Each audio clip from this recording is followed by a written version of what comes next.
The only thing we have to Beer. is Beer. itself. Beer. So many choices. Only no function beer well without. Woohoo! Beer!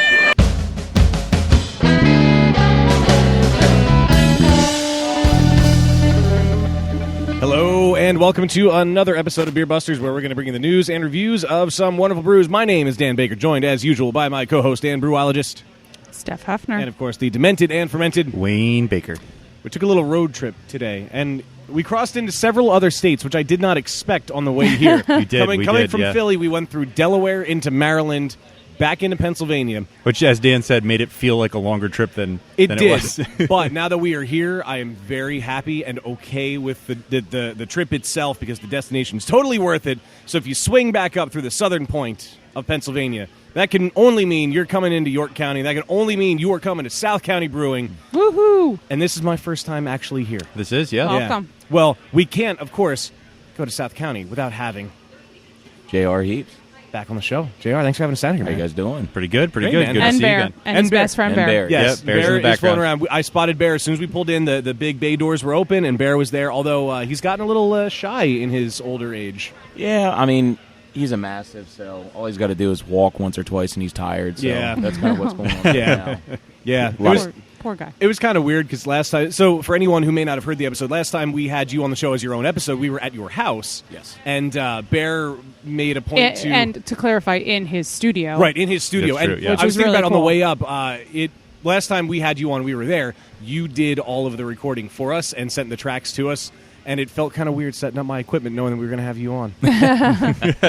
Well, he's been on in front of our mics before, though. Oh, or of since course, then. of course. At festivals and Yeah. stuff. But I know you were saying before, you're not at that house anymore, right? No, I actually, you can't quite see it from here, but my house, like if it was fall, you could see my roof. Oh, that's cool.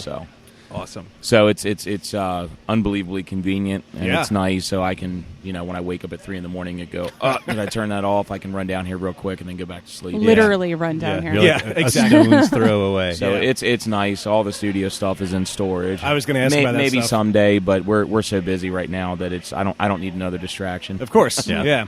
I'm into that. So I live vicariously through having some really great bands down here from time to time. Oh, that's when we cool. do our events. So, That's really cool. Yeah. Cool. Well, I'll have to ask you more about that in a little. I do also, before we go Please, any yeah, further, I yeah, just yeah. want to state that we are outside. Yes, I did mean to bring that It's up. beautiful. It's been a out. while since we've recorded outside. It's so nice out. We're right in the patio, right in front of the big bay door, in front of the brewery. So it's pretty awesome. Just to give you a little bit of the mise en scene here. Mise en scène. However you say it. I don't know. I'm not Okay. French. That's true. We are not French. Yes, it's a beautiful night, and I can't imagine a better place to spend it. And, of course, I do want to let everyone out there in podcast land just know that you can interact with us online. We want to hear from you. Make sure you head over to beerbusterspodcast.com. You can follow us on Twitter and Instagram at BeerBusters. Our Instagram feed blows up. Steph's really good at doing that. I try to chime in every now and then with it. Aw, I'm good at it. You are. Steph's good at all social media. That is true. But your Instagram I love is a Instagram. beast of Your its own. Instagram game is legit, It as is. the kids say. It's on fleek. You should just. You need to go and see my Instagram story from last night. We were at Hunger and Thirst, and they had a lager event. I was putting little emoji fingers pointing to the South County and the Gunpowder Fall Americans on the list. I was so proud. That's cool. Yes. So go follow us if you're not already at Beer Busters and tell your friends and everything. And, of course, on Facebook, Beer Busters Podcast is our handle on there. Those are the only socials you really need to know about. Yeah. If you want to get real deep, go to Patreon. Well, yeah, there is always Patreon. Patreon.com/beerbusters. you That's can- always the first place I post. Of course. Yeah. And you can call us, you can text us, leave a voicemail, 805-991-BEER. That's 805-991-2337. I want that to be used more. I mean, seriously, come on. What we need to do is we need to issue like a prompt, like what people should call us and talk about. Oh, speaking of prompts, Oh, here we it go. made me think of Do the we have- onesie. do we I have a new Oh. onesie. Oh, a new onesie Are we allowed alert. to know what it is? Did it Do you wanna know what it is? onesie Sure. alert. I bought an animal onesie. Nice. Oh, that's cool. Nice. Yep. Yeah. Now you just need to fix that Rock Band drum set and I know Yeah. the Rock Band drum set is broken. Yeah. But, so So there you is go. that- Call us and tell us what you think we should ask our patrons to I do was just before gonna I say, wear that. yeah, another 50 or a 75, maybe 100. Yeah. Tell us what you think. All right, Yes. cool. Yeah. Or tell us which onesie Wayne and Dan should wear. Yeah, we'll wear Oh. onesies too. Okay. I didn't sign up for that. Let's get on to news. 805-991-BEER. I was looking online for literally 45 minutes earlier and did not find a new story that I wanted to talk about. Everything that was major was still about from a couple of weeks ago when AB InBev laid off most of their high-end reps, which I know last episode I mentioned that I had a friend who wasn't a high-end rep. Right. She was part of the layoffs, Which is a shame, and she's beat up about it, understandably so. But she already has a couple interviews lined up for. Well, she's on her third interview for another big company with multiple brands under its belt. So, best of luck to her. Best of luck to everybody else that may have been affected by this. But there was one thing I wanted to bring up from former guest of the show, beloved Eastern Pennsylvania brewery Weyerbacher. They have put out in time for football season. Dallas sucks. Which, as of this recording, is sold out. This one's for the fans. Their website says if there's one thing that most of the NFC East can agree on, it's that Dallas sucks. So let us introduce to you the new unofficial beer of the 2017 season. Flavor forward, this brew was made for tailgating in parking lots, celebrating first downs and big hits, high-fiving friends, and basking in the thrill of victory. This totally downable pale ale was brewed with our friends that bleed green at Jose Pistolo's, which, by the way, is a fantastic restaurant. Yes, it is. Notes from the CEO on this: Sundays in the fall, you'll likely find him enjoying a beer and watching a game, and the camaraderie of rooting for our team is one of the things that he loves most about football, which kind of inspired all of this. Now, what I find really cool about this is he goes on to mention that with Hurricane Harvey beating up Texas, they wanted to make sure that a portion of the proceeds from the sale of Dallas Sucks went and did some good, so they'll be donating to the Red Cross to help people affected by the hurricane. Aw. So I will say I was at Weyerbacher the weekend before Dallas Sucks came out, and they were advertising, and I was like, I kind of feel bad because Texas is kind of in a shitty place right now. They are. I know everybody always beats up on their football team, but I'm like, can we give that state a break? So that makes me feel better. At least beating up on the football team is all kind of in good spirits, though. Is it? For the most part. All right. Well, I don't football. when I rag on sports. I don't sports. when I rag on other cities' hockey teams, it's all in good fun. Oh, not for me. Fuck the Habs. Except for the fucking Penguins. I don't care about Wow. the Penguins. Wow. Fuck the Habs. Fuck the Penguins. Let's never start a sports podcast, guys. Seriously. Yeah. Especially since Dan and I have very different tastes in sports teams. Actually, that might actually make it good, but I don't want to be involved. Stick to the beer. We'll get drunk and debate about it before Stick to we the do beer. that. So I'm sure there's other things that happened in the beer industry, but I thought that was pretty cool, especially since some of the proceeds are going to the hurricane relief. So some good cool. is coming Yeah. out of it.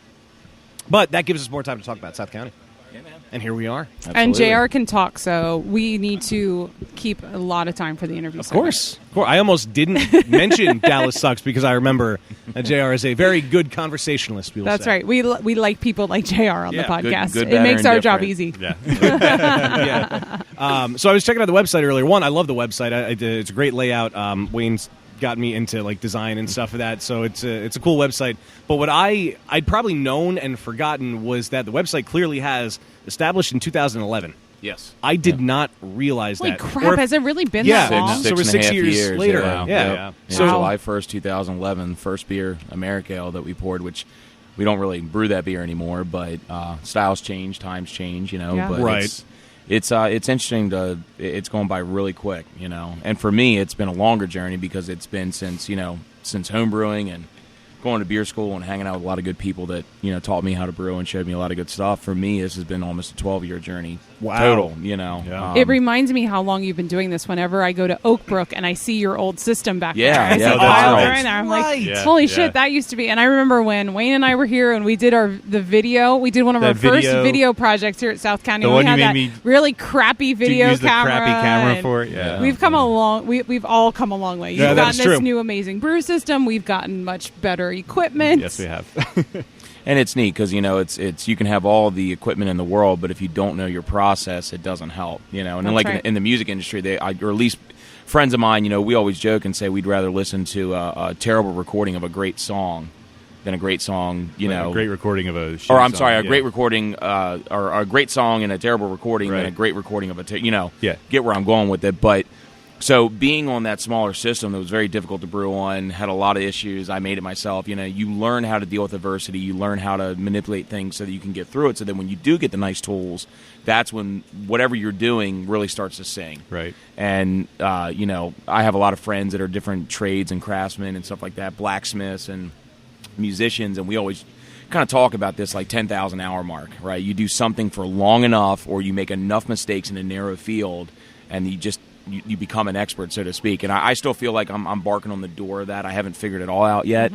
Because every time we try something new, or Mike's always trying to push the limit with something, and I'm like, hey, try it, see what happens. Well, when you have people lining up outside of your door to buy cans, isn't that usually a sign that you've kind of made it in this industry? Yeah, it is, but we also, especially considering where you're located. Sure. Can I point out? I was going to say there's no auto-tune in brewing. Yeah. But I think what you made me think of, Steph. There is. It's called Galaxy. Yeah, I was going to say either that, or put it in a barrel. Yeah. or just make it a really hazy IPA, because people will still line up for that. Speaking of, your really hazy IPA is legit delicious anyway. But well, I mean, and that kind of like brings up another topic too, and that's kind of what we're watching as the industry. Everybody's clamoring for hazy, fruity, juicy, and I see it staying, because naturally I think people's palates adapt to it better. It's more enjoyable, has more of a sessionable kind of thing going on with it, whereas West Coast beers, I feel like that was more like hot wings and skydiving, right? You had to have an intellectual interest in diving into a very bitter. These beers are traditionally more caramel malt forward and stuff, and so what we're doing with it now, I mean, it's a lot of like fruit juice is kind of what it reminds you of. However, not everybody's taking the time to figure out how to make these things and pay homage to the guys that paved the way for it. They're like, oh, it's hazy, we're good. And like I taste some of these beers and I'm like, oh yeah, okay, and it's we're working really, really, really hard to make stuff just as good as some of the breweries that we look up to. And if we miss the mark, we're like, okay, we're screwing up here. We got to do better. And so, with the gelato series, where it was the first time we've ever had people line up for something. So it's very flattering. Now it's a new dynamic to deal with, because we've got to keep everybody happy. We're trying to look at allotments, and, last time we were processing transactions every 30 seconds, trying to get everybody through quickly. It was really hot that day on the last one. And but the biggest thing is, once the beer's out there, then we kind of go to Untapped, we go to like the beer trader forums, and we listen to what people are saying, because like we feel like we nailed it, right? But then I'll see this like eminent truth where it's like, okay, we thought we nailed it, but 75% of the people out there loved it, and then there was that 5% of I wish it was a little more this, and we're like, okay, so we got to go back to the drawing board and get this thing better next time. And we owe it to the people paying the money, and we owe it to ourselves to listen and not have our heads in the sand and think, oh, we got it, Yeah. Just pull it together, listen to what people are saying, shove your ego in a box, and just keep making better beer. Yeah. So I have a few questions about the whole gelato thing, because I think our listeners vividly remember when we had gelato on the show when you were at Little Big Beer, which is kind of like the first debut of this new series from you. Yes, yeah, and that was a small batch of the first, Yeah, and it blew our minds, and it got you to be okay with lactose. Yeah, it was the first time I admitted that I was okay with putting fucking lactose in beer. But anyway,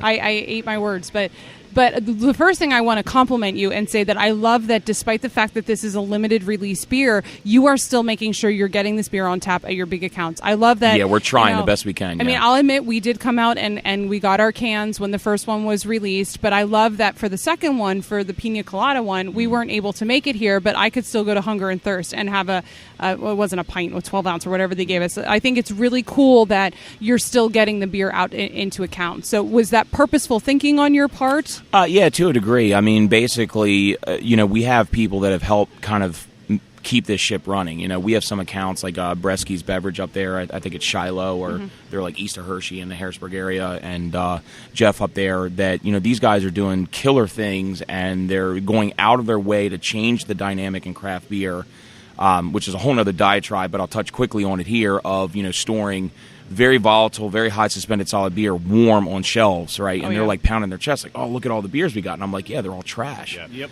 So when we went to Jeff, and we went a traditional distribution route where we were doing more like regional styles, like standard IPAs, ESB, and the beers are a little more shelf stable. But with these London strains and some of these strains that don't attenuate as well, they'll wake back up. And even though the beer is clean as a whistle, so to speak, from a microorganism standpoint, that yeast wakes up on the shelf and says, hey, I'm hungry. I need something else to eat. And they're going to go after sugars they didn't go for in the tank in a standard fermentation environment.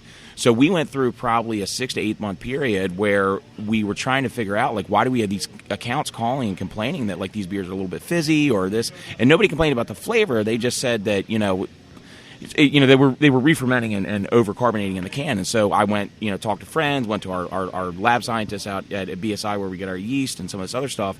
And we ended up figuring out that, okay, it's this yeast strain. So then we started working backwards. And basically I told James, my sales guy, and other people, I said, we're either going to bury this company getting it right, or we're going to sing doing it, where we went account by account by account and said, our beer has to be kept cold. We're going to look at no more than a 4-week rotation. And so we just account by account went through it. And since we've done that, sales have increased. Retailers are like, oh, yeah, they put in a small Red Bull cooler with our beer, and then they put in a 2-door, maybe ours in St. Boniface. And all of a sudden they're like, we're selling more beer now than we've ever sold. And I'm like, yeah, the beer's fresh. You're buying yourself time, because it's not rotting on the shelf. And I said, these are volatile beers. It's like, milk, bread, all this other stuff. We have all these expectations around it that we know. And if it goes bad, you're mad at yourself. You're not mad at the brewer, providing the brewer's making good beer to begin with. Right. So we've had this long process of working our way through that and changing the dynamic of the market so that, it's all about fresh beer and these retailers are staying on top of it. So Jeff at Bresky's, tangent come around, was the first one that was like absolutely not a problem, So then we send this guy a pallet of Cosmic Nut and it's gone in 12 hours. Wow. So at accounts like that, yeah, I'm going to slide that dude a sixtel of some of our best stuff because he's earned it. You know what I mean? Yeah, for sure. And his customers have earned it too. Yeah, and if he feels that it's that special to him, then by all means we want to try to make that happen. And we've actually had, I won't mention names, but we've had accounts like lie to our wholesalers saying that I talked to them and guaranteed them beer, and I've never met the people before. And you hate to do that because I'd love to get it to them, but like when we do these gelato batches, we're only doing 15 barrels at a time because we're still learning. It's something I don't want to ruin by getting too cocky with it. So when it's all said and done and we run off typically 90 cases of it, we only have a little bit of draft left. Mm-hmm. And like people think I'm hoarding it. I'm like, no, we got like 3 halves and like 7 sixtels, and that is it. Yeah. And so that's kind of where we're at with it, and we're not ready to jump it up to a 1,000-gallon batch just yet. We're like every 8 weeks, kind of a steady schedule, very methodic. We might adjust the allotments a little bit, but it just is what it is right now until we have more equipment on order. And our canning line, I'm hoping, gets here before the end of the year, but we have to see what happens. Now, you picked a style that's quite popular right now, the double IPA, but pairing it with these fruits, I mean, you're walking a fine line. Like, you still want to have the integrity of the IPA, but you don't want to make it too fruit juicy. Like, how hard was it for you to dial in the right balance and the right recipe? Do you use the same IPA recipe for all the gelatos? Sort of. I mean, we are, I don't want to say we're like brewing on the ragged edge, because there's other guys that are doing some really, really cool shit in beer right now. But we're definitely pushing the limit on what you can brew and keep stable in the can. And what I'm really, really proud of is the fact that our cans aren't separating. Rarely will you see chunks, providing it's not been sitting around for 8 months, but for the most part, our beer looks about like the haze that's in this one here for several months, and they hold up. There's people that are still checking in strawberry lemon gelatos at 5 on Untapped. And I'm like, okay, well then we must be doing something right. Yeah. But it's post-fermentation fruit, a lot of it, getting the balance, how we handle, in the brew house, because the reality is you're back sweetening that so heavy with all this puree. You got to control the sweetness that's being kicked out of the brew house, the fermentation profile. And so the malt, the water chemistry, and all that's pretty much the same. But the hops change to basically be a good companion with whatever fruit we're doing. So if we're doing pineapple, we're picking hops that have a pineapple tone. If we're doing berry, we call it our little secret mix of these very, very unassuming hops that create an awesome palate where you don't know where the beer part starts and the fruit part ends. Or, you know what I mean? And we're looking for that seamless integration to where from the first sip to the time it rolls off the palate, it's this beautiful crescendo, like all the way through to the end. We don't want it to be jarring. I've had some of these milkshake ones where you get the fruit, but then you get a smack of pine, and then like the water chemistry's off. Yeah. And it's very disjointing, you know what I mean? And so we did. People get frustrated with us because we'll test batch stuff so much on our little 10-gallon system before we cut it loose, and that's why, because it needs to be, it needs to be good. That fine balance, So the one you brewed today is peach. Peach mango. Peach mango. That sounds exciting. Yeah. I'm curious to know. Well, real quick, the only reason that there was peach on Instagram is because I couldn't find a mango emoji. Because I search and I'm like, There's just not enough emojis. So- Come on. so I basically when in said, doubt, okay. use eggplant. yeah. And when can we expect? It was just brewed today, so how long until it'll be in cans? If everything goes correctly, which in beer, who knows, of but course. providing everything goes perfectly, we're trying to shoot for that October 7th Saturday. Perfect. And we also have a band that afternoon coming in, Buzzard Luck. They're like a blues rock band. And then a lady, man, I feel so bad because I got to look it up right now. But she does barbecue, and her daughter was a breast cancer survivor. So what we're doing is we're taking some of the proceeds from that and donating to her cause. Oh, that's great. Awesome. And I actually went to high school with her daughter, Marlena, who survived, which is really cool. So it's going to be kind of a neat thing where we'll do our typical 11 o'clock kickoff.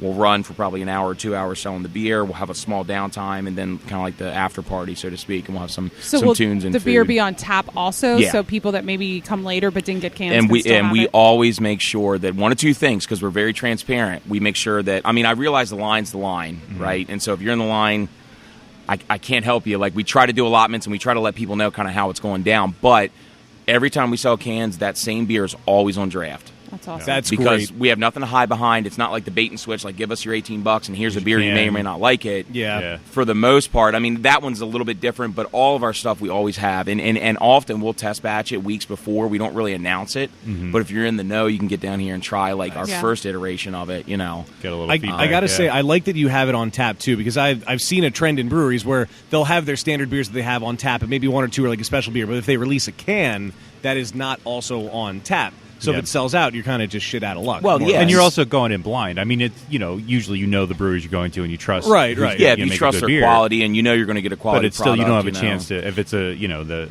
because release, we had yeah. people and we had comments where like people that hate coconut still bought the gelato because they're like, I'm going to power through it because I know the other half of that beer is going to Yeah. be Really awesome. good, yeah, You know what I mean? yeah. But yeah, we want to have it on tap for the people that missed it, or last time we had probably, I think it was like 8 people. We were out. And like we heard stuff like, oh man, they didn't adjust the allotments and all this other stuff. And what we do is we look at the line at like 10:55. We do a line count, and we say, okay, everybody that's in line right now is going to get beer no matter Guaranteed, what. yeah. Oh, that's and good. And we typically try to do it to where not everybody's going to get the full allotment, so they might only get 1 4-pack. So it usually extends a line by 20 or 30 people over what we have. I think that's pretty fair. Yeah. Burley Oak has gone to tiered allotments. That's got a very polarized reaction. Some people love it, some people hate it. Yeah. And it's like, oh my Kane God. is now pre-selling all of them on Eventbrite.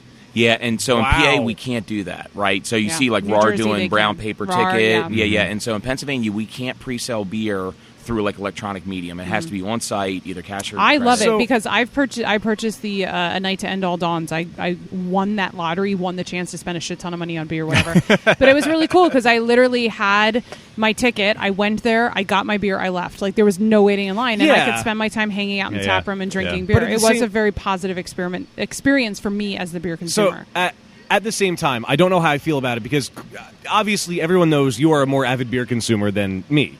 You actually go out to places and buy the beer. And like for me, if I show up somewhere, I don't know that I would be okay with somebody who bought a ticket last week getting a beer when I'm there and I want the beer, but it's already sold out. Like I don't know how I would feel about that. Well, for As- some releases like that, things you do plan ahead. The people that really want it, like it's Yeah. very unlikely that you're just going to show up at a brewery and be like, "Oh, they're having this big beer release. While I'm here, I'll buy a bottle." Like that's not realistic anymore. That's Well, not how the industry works anymore. when we were unfortunately. recently at Tired Hands, that happened.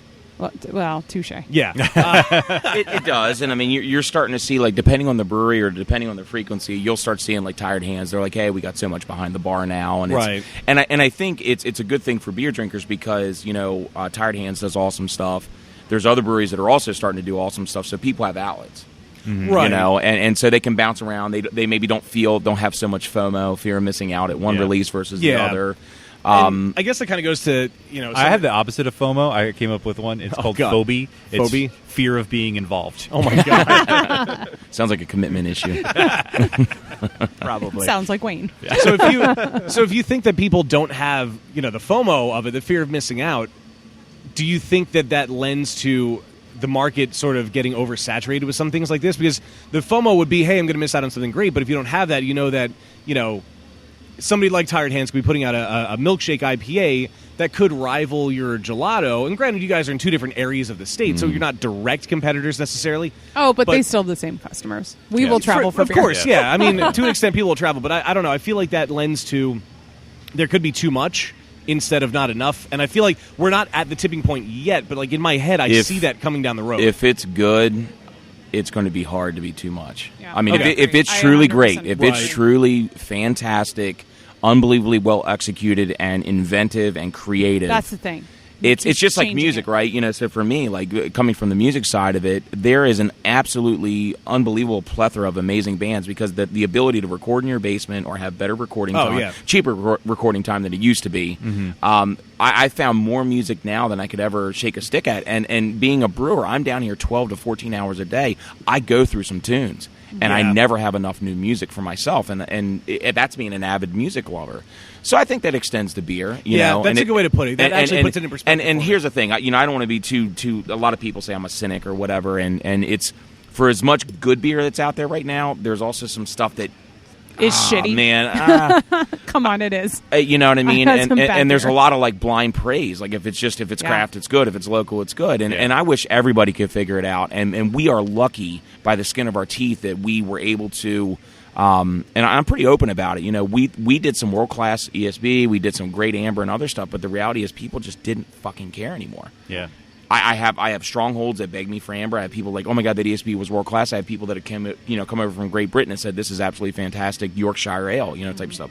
But right now it's all about hoppy, hazy, sour. It's all the qualifiers. You know what I mean? So do you, as a brewer, like, you don't have an issue going where the market wants you to go? Like, you're not going to say, I'm not going to brew this beer because I don't like it. If people want it, you're going to make it. Two things. I'll never brew a Hefeweizen. Okay. And I'll never brew a pumpkin beer. Steph doesn't Only like it. I support that. Pumpkin Fuck beer's fine. pumpkin beers. Only because I truly believe in the fact that if as a brewer, if you don't believe in it, it's going to show in the beer. Yeah. Right? Right. And so Good point. there's other people that do like Southern Tier and Weyerbacher, and there's a lot of other breweries that do pumpkin beers or Hefeweizen. They're just not my thing. Right? Could I brew one that would pass the muster and objectively be good? Yeah, I could do it, but I don't like it. I'm going to let those other people do what they do great. So we're going to do. Yeah, it's a business. I'm not going to be stupid about it, but we're going to do what's popular through our prism. And I think that we do stuff slightly different than everybody else. Like, I don't use the same yeast that every other person doing hazy IPA does. Right. We use a yeast that most people would ignore, and yet it generates all those great fruit tones, and it rivals every bit of what Treehouse and these other guys are using, which is fabulous. But it's just that came from us brewing boring, quote unquote boring beer. Now I was able to make that yeast do amazing stuff for us after the fact, and it's actually more empowering because by struggling, you learned how to use the yeast so well to the point that it's it's almost like you're married to it. You know every nuance, every smell, every touch. The numbers that you're looking on the fermentation profile, and once you learn a yeast like that, it's unbelievably empowering. It's like you're learning a new language and being able to go to Kuala Lumpur and just talk with the natives. Yeah. You alluded to this earlier, but it's not just yeast. You're also experimenting with some hops that other brewers aren't using. Yeah, we seem to be obsessed with going into the old archive of the vintage stuff and dragging it back out. And so Pygmy Lush, which is on tap tonight, I won't give up the beans only because we're really proud of it, and you got to keep some secrets. But these are two hops that are really, really old, like better than 20 years, and most people would ignore them. Yet this thing tastes like juicy fruit gum, white gummy bear. Gummy bears, totally. And it's awesome, you know what I mean? But that's manipulating the water profile, that's bringing yeast to the table with a lot of esters and a lot of cool stuff that happens in primary fermentation. And then that beer, we hop it really, really differently, is all I'll say. We do a lot of non-traditional stuff in how we do that. And the end result is holy crap, now we're not beholden to $25 a pound for Southern Hemisphere stuff, or like Galaxy. Yeah. I was able to get one batch of Nod, and now I'm back to struggling until the new contracts come in. We probably won't be able to effectively brew this beer consistently or on a regular basis until the 2019 brew year, because it's that scarce. Yeah. So it's very empowering to have hops that and people normally would say, nope, not going to do it, but we're executing these more attractive styles with older hops, and just something about that. It's just earning your keep. It's fun. Yeah. Now, are you equally as interested in newer varieties that people aren't using? Absolutely, yeah. So Mike today was working with Cashmere, which is a public variety. So our interval series basically is the Cosmic Nod base recipe, and then we just switch the hops out. So we keep pumping that. Mandrina, Bavaria, single hop is on tap. Everybody seems to be really digging that. I have Monroe, which is a new hop that a lot of people. Well, it's not that new. It was. I think it's a wild American variety that they hybridized over in Germany. But the description is supposed to be a lot of berry tones, cherry, raspberry, and fennel seed on this one. So we're like, okay. Now the interesting part is it's got low oil content and it's really, really low alpha acid at like 3.4. So it's like not even going to work for these like very illustrious, very pumped up type beers, but we're going to try to see if we can push it there by manipulating our process. And like the other day, I ordered. We did a post on social media. I ordered Mike like 30 different hops, just like a whole grab bag. I'm like, okay, you're going to brew 30 weeks straight of new single hop varieties nonstop. And we're going to learn from that. And we're going to keep tweaking and blending, and that's what we do. Then when we get two that shine, we blend them, and then we go 20-40, or 60-40, right, and 70-30, and we'll keep pushing. And that's how we learn about these things, and you just dial them in so much to where we're to the point now to where we can almost build a recipe without doing a pilot batch, and it turns out exactly like we thought it would. Wow. But it just takes a lot of time, and you got to make a lot of beer to get We should there. probably point out, Mike, I assume, is your assistant brewer. Yeah, Mike Smeltzer. So he's the one you kind of passed the job to once you sat down the microphone. Yeah. So he finished knocking out for us, and Mike came to us as a home brewer. We were at a brew fest in New York, and he was like, "Hey man, would you mind tasting my stuff?" And so I drank it, and it was almost like one of those like epiphany things. I'm like, this is better than half the stuff in the area. It's really good stuff. And come to find out, it was like all extract and dry yeast. And I was like, wow. No way. I was like, okay, so Mike gets it, right? There's some people that just get it. Like you can teach a monkey to bake a cake his whole life, and he won't fundamentally understand at the root of what it is, the art of what you're doing. Mike gets that. And so I just cut him loose now, and I just let him do his thing, and nearly every beer we pumped out, with the exception of somehow a wild yeast dripped in there. We got to dump a couple buckets or whatever, but we did the caramel frappe, which is like it's in the gelato series. It's not a double IPA. We call it a double dessert ale, but it literally tastes identical to a Starbucks caramel frappe cold coffee drink. Yeah, Jen was kind of telling us about. Well, telling me. I guess you guys weren't here yet. She was telling me about this. That sounds incredible. It has to happen. Yeah. You have to tell them more about this. It has to happen. So we plan to do it. It's just time. We can only get a gelato out about every 8 weeks. Once our canning line gets here, we're going to be able to almost double production, as well as get a lot more frequent stuff out, because we're going to be canning every single Friday. Because we're underselling now at the tune of probably 40% for a small little brewery. Wow. And so it's frustrating because we have a lot of customers. We have a standing waiting list. We have customers we can't get enough beer to now. And so trying to figure that out. And creatively, it's a little bit stifling because we have a lot of stuff that we want to share outside of just draft. And most of our small batches, we can't even let people get growler fills up because it's like they're literally 10-gallon small batches. But we have some 5-barrel unitanks coming in that'll allow us to do a couple halves, and that'll last a little bit better. Hopefully maybe a crowler machine eventually, something, But yeah, the caramel frappe, it's the gelato-based recipe. Also hops you would never think to use. And then some very, very creative adjuncts done in just the right proportion that it's absolutely perfectly balanced. I'm curious, and we talked about the gelato series and hops. I imagine that the idea for the recipe from the fruit side or the initial flavor side informs the hops that you're going to use. Absolutely. But do you ever come up to a situation where the hops you have available inform the other side? When we do gelato series, we're fortunate enough now that the spot market, and because it's only one batch, right? Yeah, I can splurge a little bit and say, all right, I'm going to justify a little bit higher dollar per pound price to get the exact hop that I need on the spot market.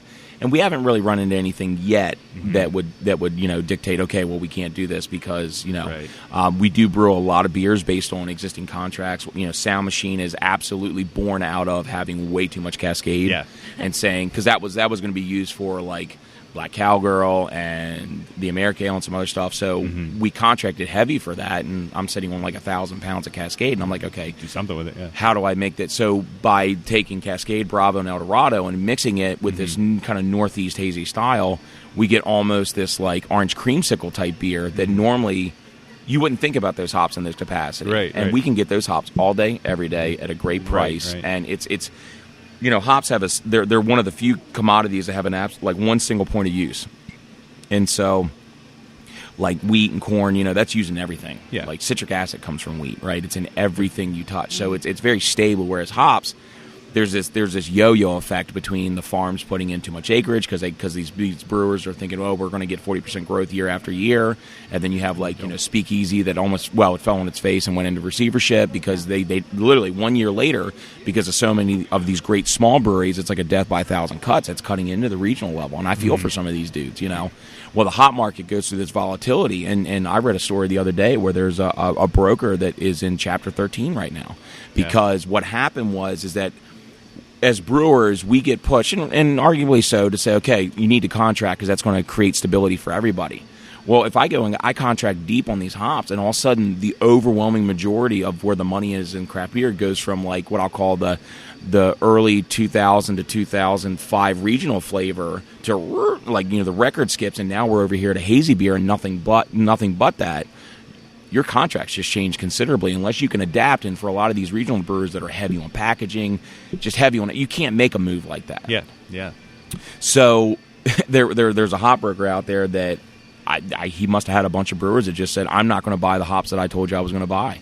And they said, because why would I pay $12 a pound for X when I can go on Lupulin Exchange and get it for $6? Yeah, it's strictly a numbers decision, and there's no amount of benevolence, I'm going to see it through. It's cutthroat. And so those are some of the interesting undertones that are happening in the industry that I'm just trying to keep my head on a swivel. I'm buried in Twitter reading stuff and just trying to be responsible to everybody, including my employees, and just do what we can. Beer's here to stay, but you got to be swift and nimble and know what you're doing. And so for us, growth isn't the goal. It's we want to be wide and deep, not necessarily or. Here in our home market, we want to be deep in our home market and not just throwing Hail Marys to every state that'll buy beer. You know what I mean? Because it's just when the rug gets pulled, you need to be deep, in your home market. Now, you mentioned you're not making the ESB anymore, which is very sad. That but is I'm a shame. super glad that you're still brewing that Pilsner because your Pilsner Yeah, is we're freaking trying to double down, and everybody keeps saying Pilsner's time's coming, and I've been saying it for months. I'm trying. I think the lager's going to have its day. I hope so. I think it's coming. There's rumblings. Hunger and Thirst just had their lager event. Yep. There's some breweries making some kick-ass Märtzens right now. Just your holy crap, yours is freaking amazing. Thank you. It's delicious. So how do we?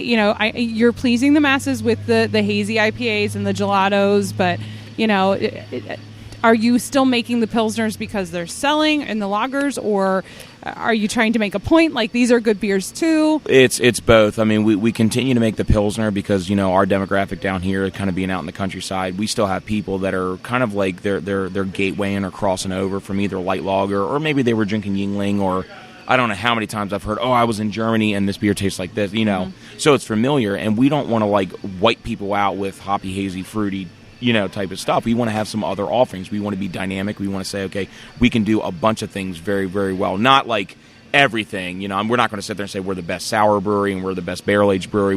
We'll dabble in that stuff. But from Pilsner through Stout, we can make it happen. Mm-hmm. The basic food groups. We can basic beer groups. We can make it happen.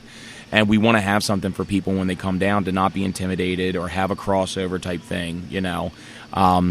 For me, I love lager. I love Pilsner. The Festival. There's a singularity and a beauty to those beers that they're just as impressive as the hazy stuff is. It just doesn't smack you in the face. You need to look for the subtlety. Yeah. It's like rewinding the movie and I said, oh, okay. Yeah, it's the things you don't notice. You would notice if it wasn't there, but you don't notice. There's it a reason you can drink a whole liter of it. Yeah, there's that as well. Yeah. I wonder. I'm curious to know. Do you find different styles, different trends as far as sales, in-house versus distribution, local area versus, further out in your distribution network? Do you find you sell more traditional stuff close to home and more so here's the thing. The hazy stuff's popular everywhere. Right? And then, but what's interesting is, or at least what I can see, is that, session beers and Pilsner rolls on draft. Yeah.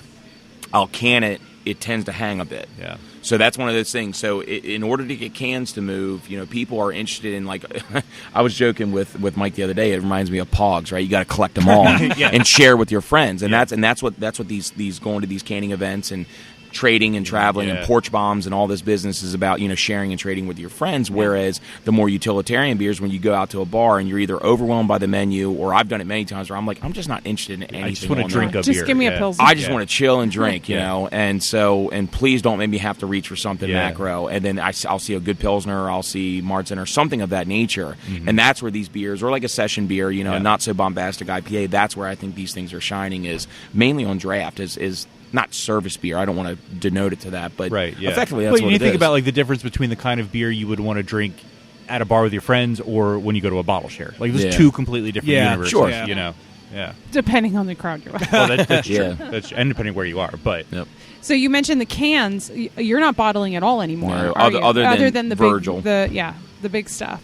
Yep. Other than that, I mean, we switched to cans, and sales just went through the roof overnight. And then once we noticed the quality of our beer, and the canning line that we're using a mobile unit right now, Ninth Planet Beverage out of New York. They're running a Cody machine, which St. Boniface just got one, Evergreen just got one, and that was kind of born out of, Josh was down here canning, and these guys were like, hey, what's that really cool looking can line? I was like, oh, well, it's this, and this, and they saw it once, and they were like, boom, we're buying it, because basically it's one of the only small counter-pressure fillers in the country right now that's at the right price point, so when you can get anywhere from 30 to 60 part per billion DO in the can, which rivals some of the bigger brewers, it's amazing how fresh and crisp and well the beer keeps over, no offense to Wild Goose, but some guys claim they can get low DO on it, but we had really, really, really negative interactions with those machines and the beer not keeping correctly, and so it's like a Tinker Toy versus a German tank, and the Cody machine just brings it, So that's the machine that we're going to be ordering here, and I'm hoping it gets here before the end of the year because we really want to get caught. It was probably a no-brainer. I mean, I think for a long time, craft brewers stayed away from the can just because of the stigma that was attached to yeah. it. But now that the craft beer world has been That's totally educated turned at around, yeah. just how much better it is for the beer, I think it's just a no-brainer. Yeah, the only thing that's hanging out there is the whole BPA thing. That's the last intangible, and I'm told that nobody even knows because it's such a proprietary lining that goes in those now, from Ball to Crown to all these other guys.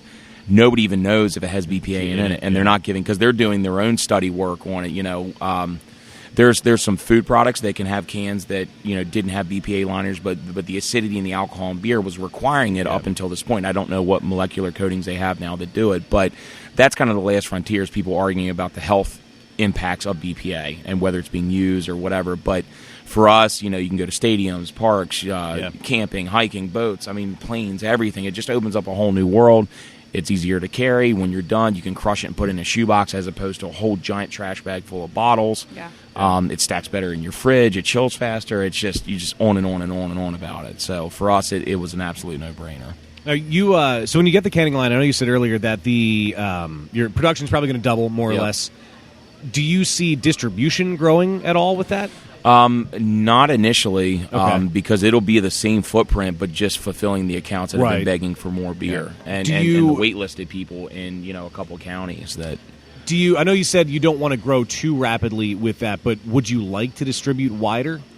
To a degree. I mean, it's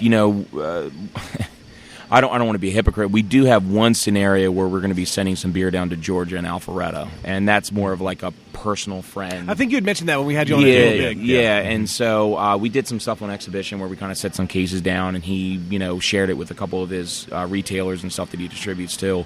So there's a really strong mutual interest there. That's a person to person level experience, and I'm like, okay, we'll do this just for this thing. We're not going to say, okay, now we're just going to start dumping beer in Georgia.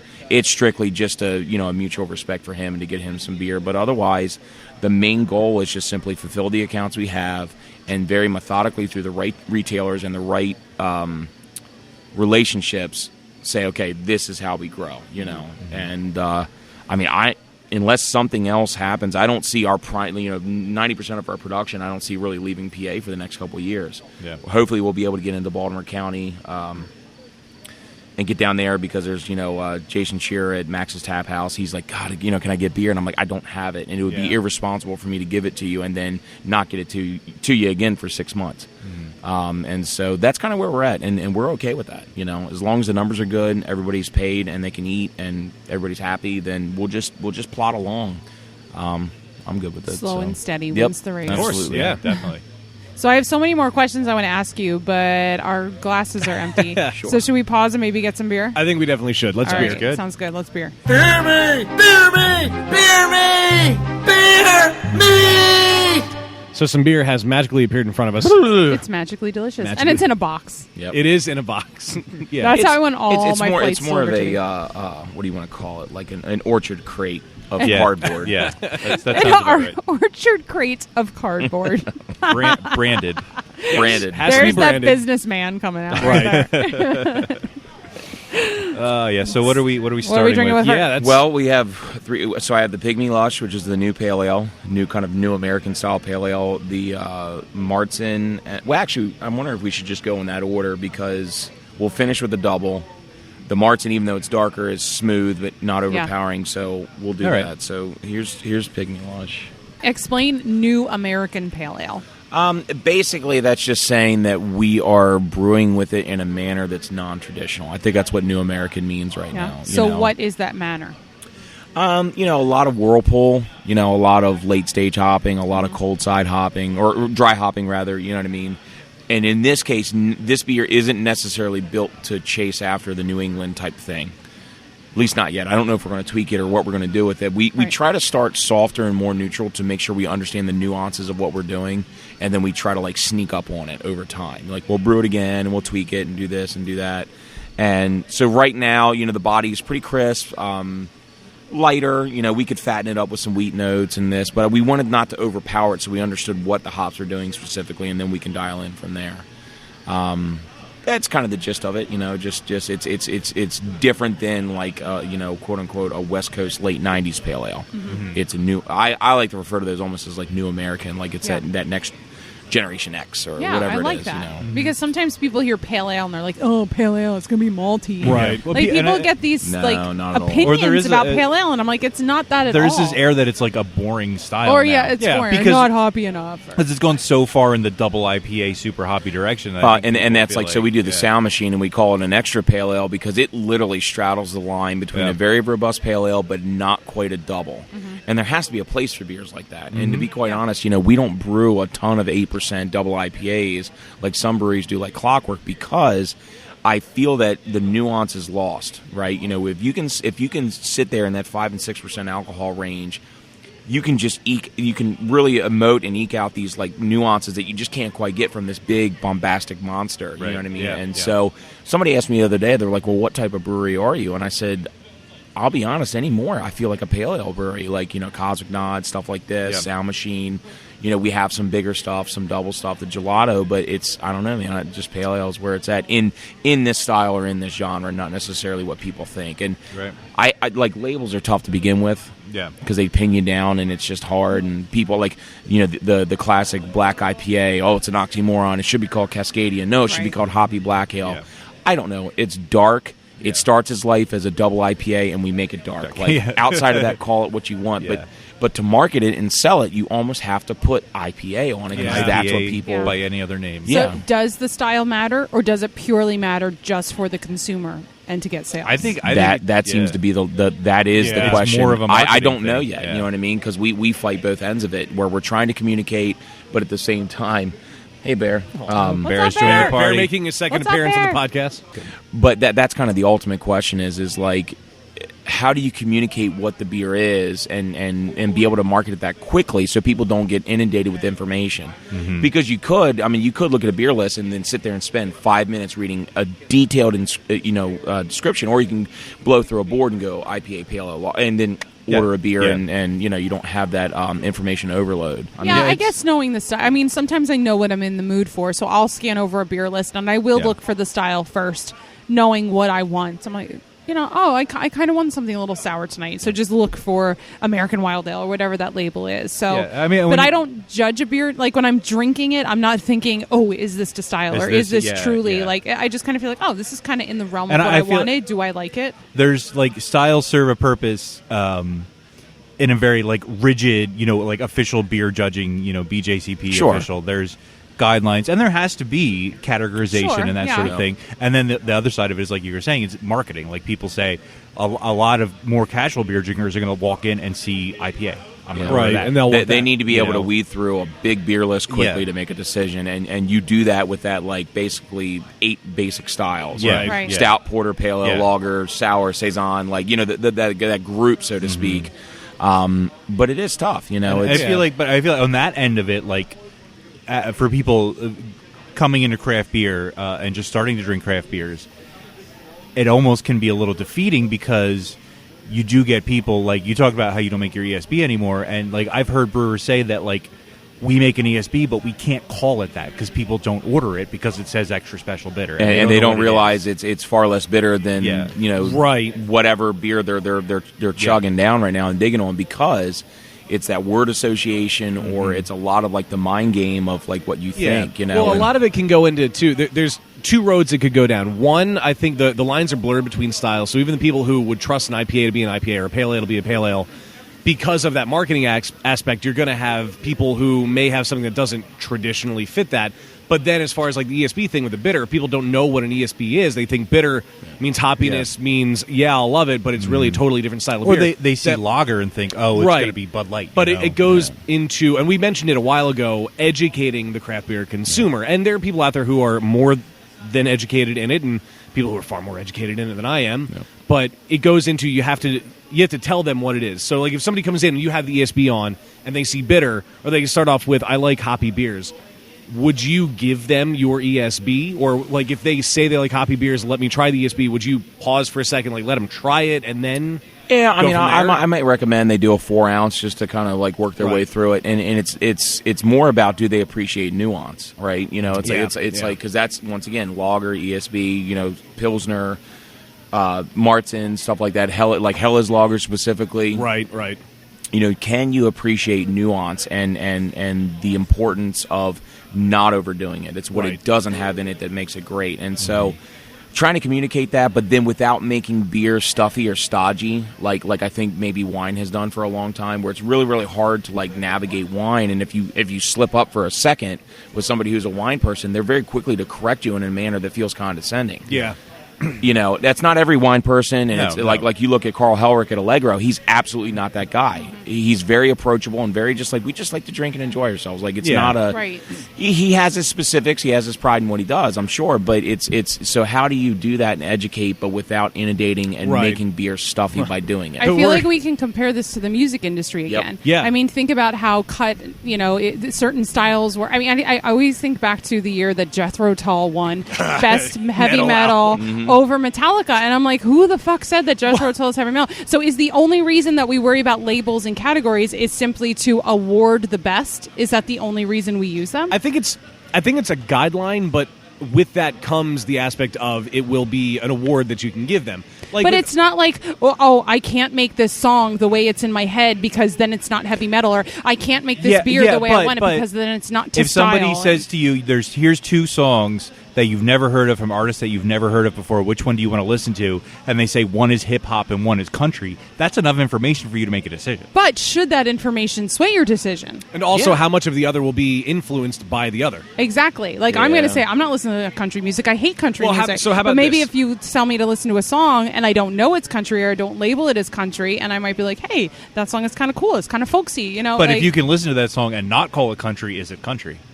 does it matter if it's country though? That's Yeah. what I'm saying. I mean, that's the biggest thing. I think it comes down to communication, and we're humans, and we love the label. Doesn't Doesn't it come It's- down it's- to whether you like it or not? What it makes you Exactly, feel, yeah. what it makes you experience. And I feel like music and theater and beer and food, like all of that is in that category. It's all subjective, and that's all it's ever going to be. And you might have somebody who will call one thing an IPA or call a country song not a... All right, so if we want to use music, I have 2 examples of bands in my mind.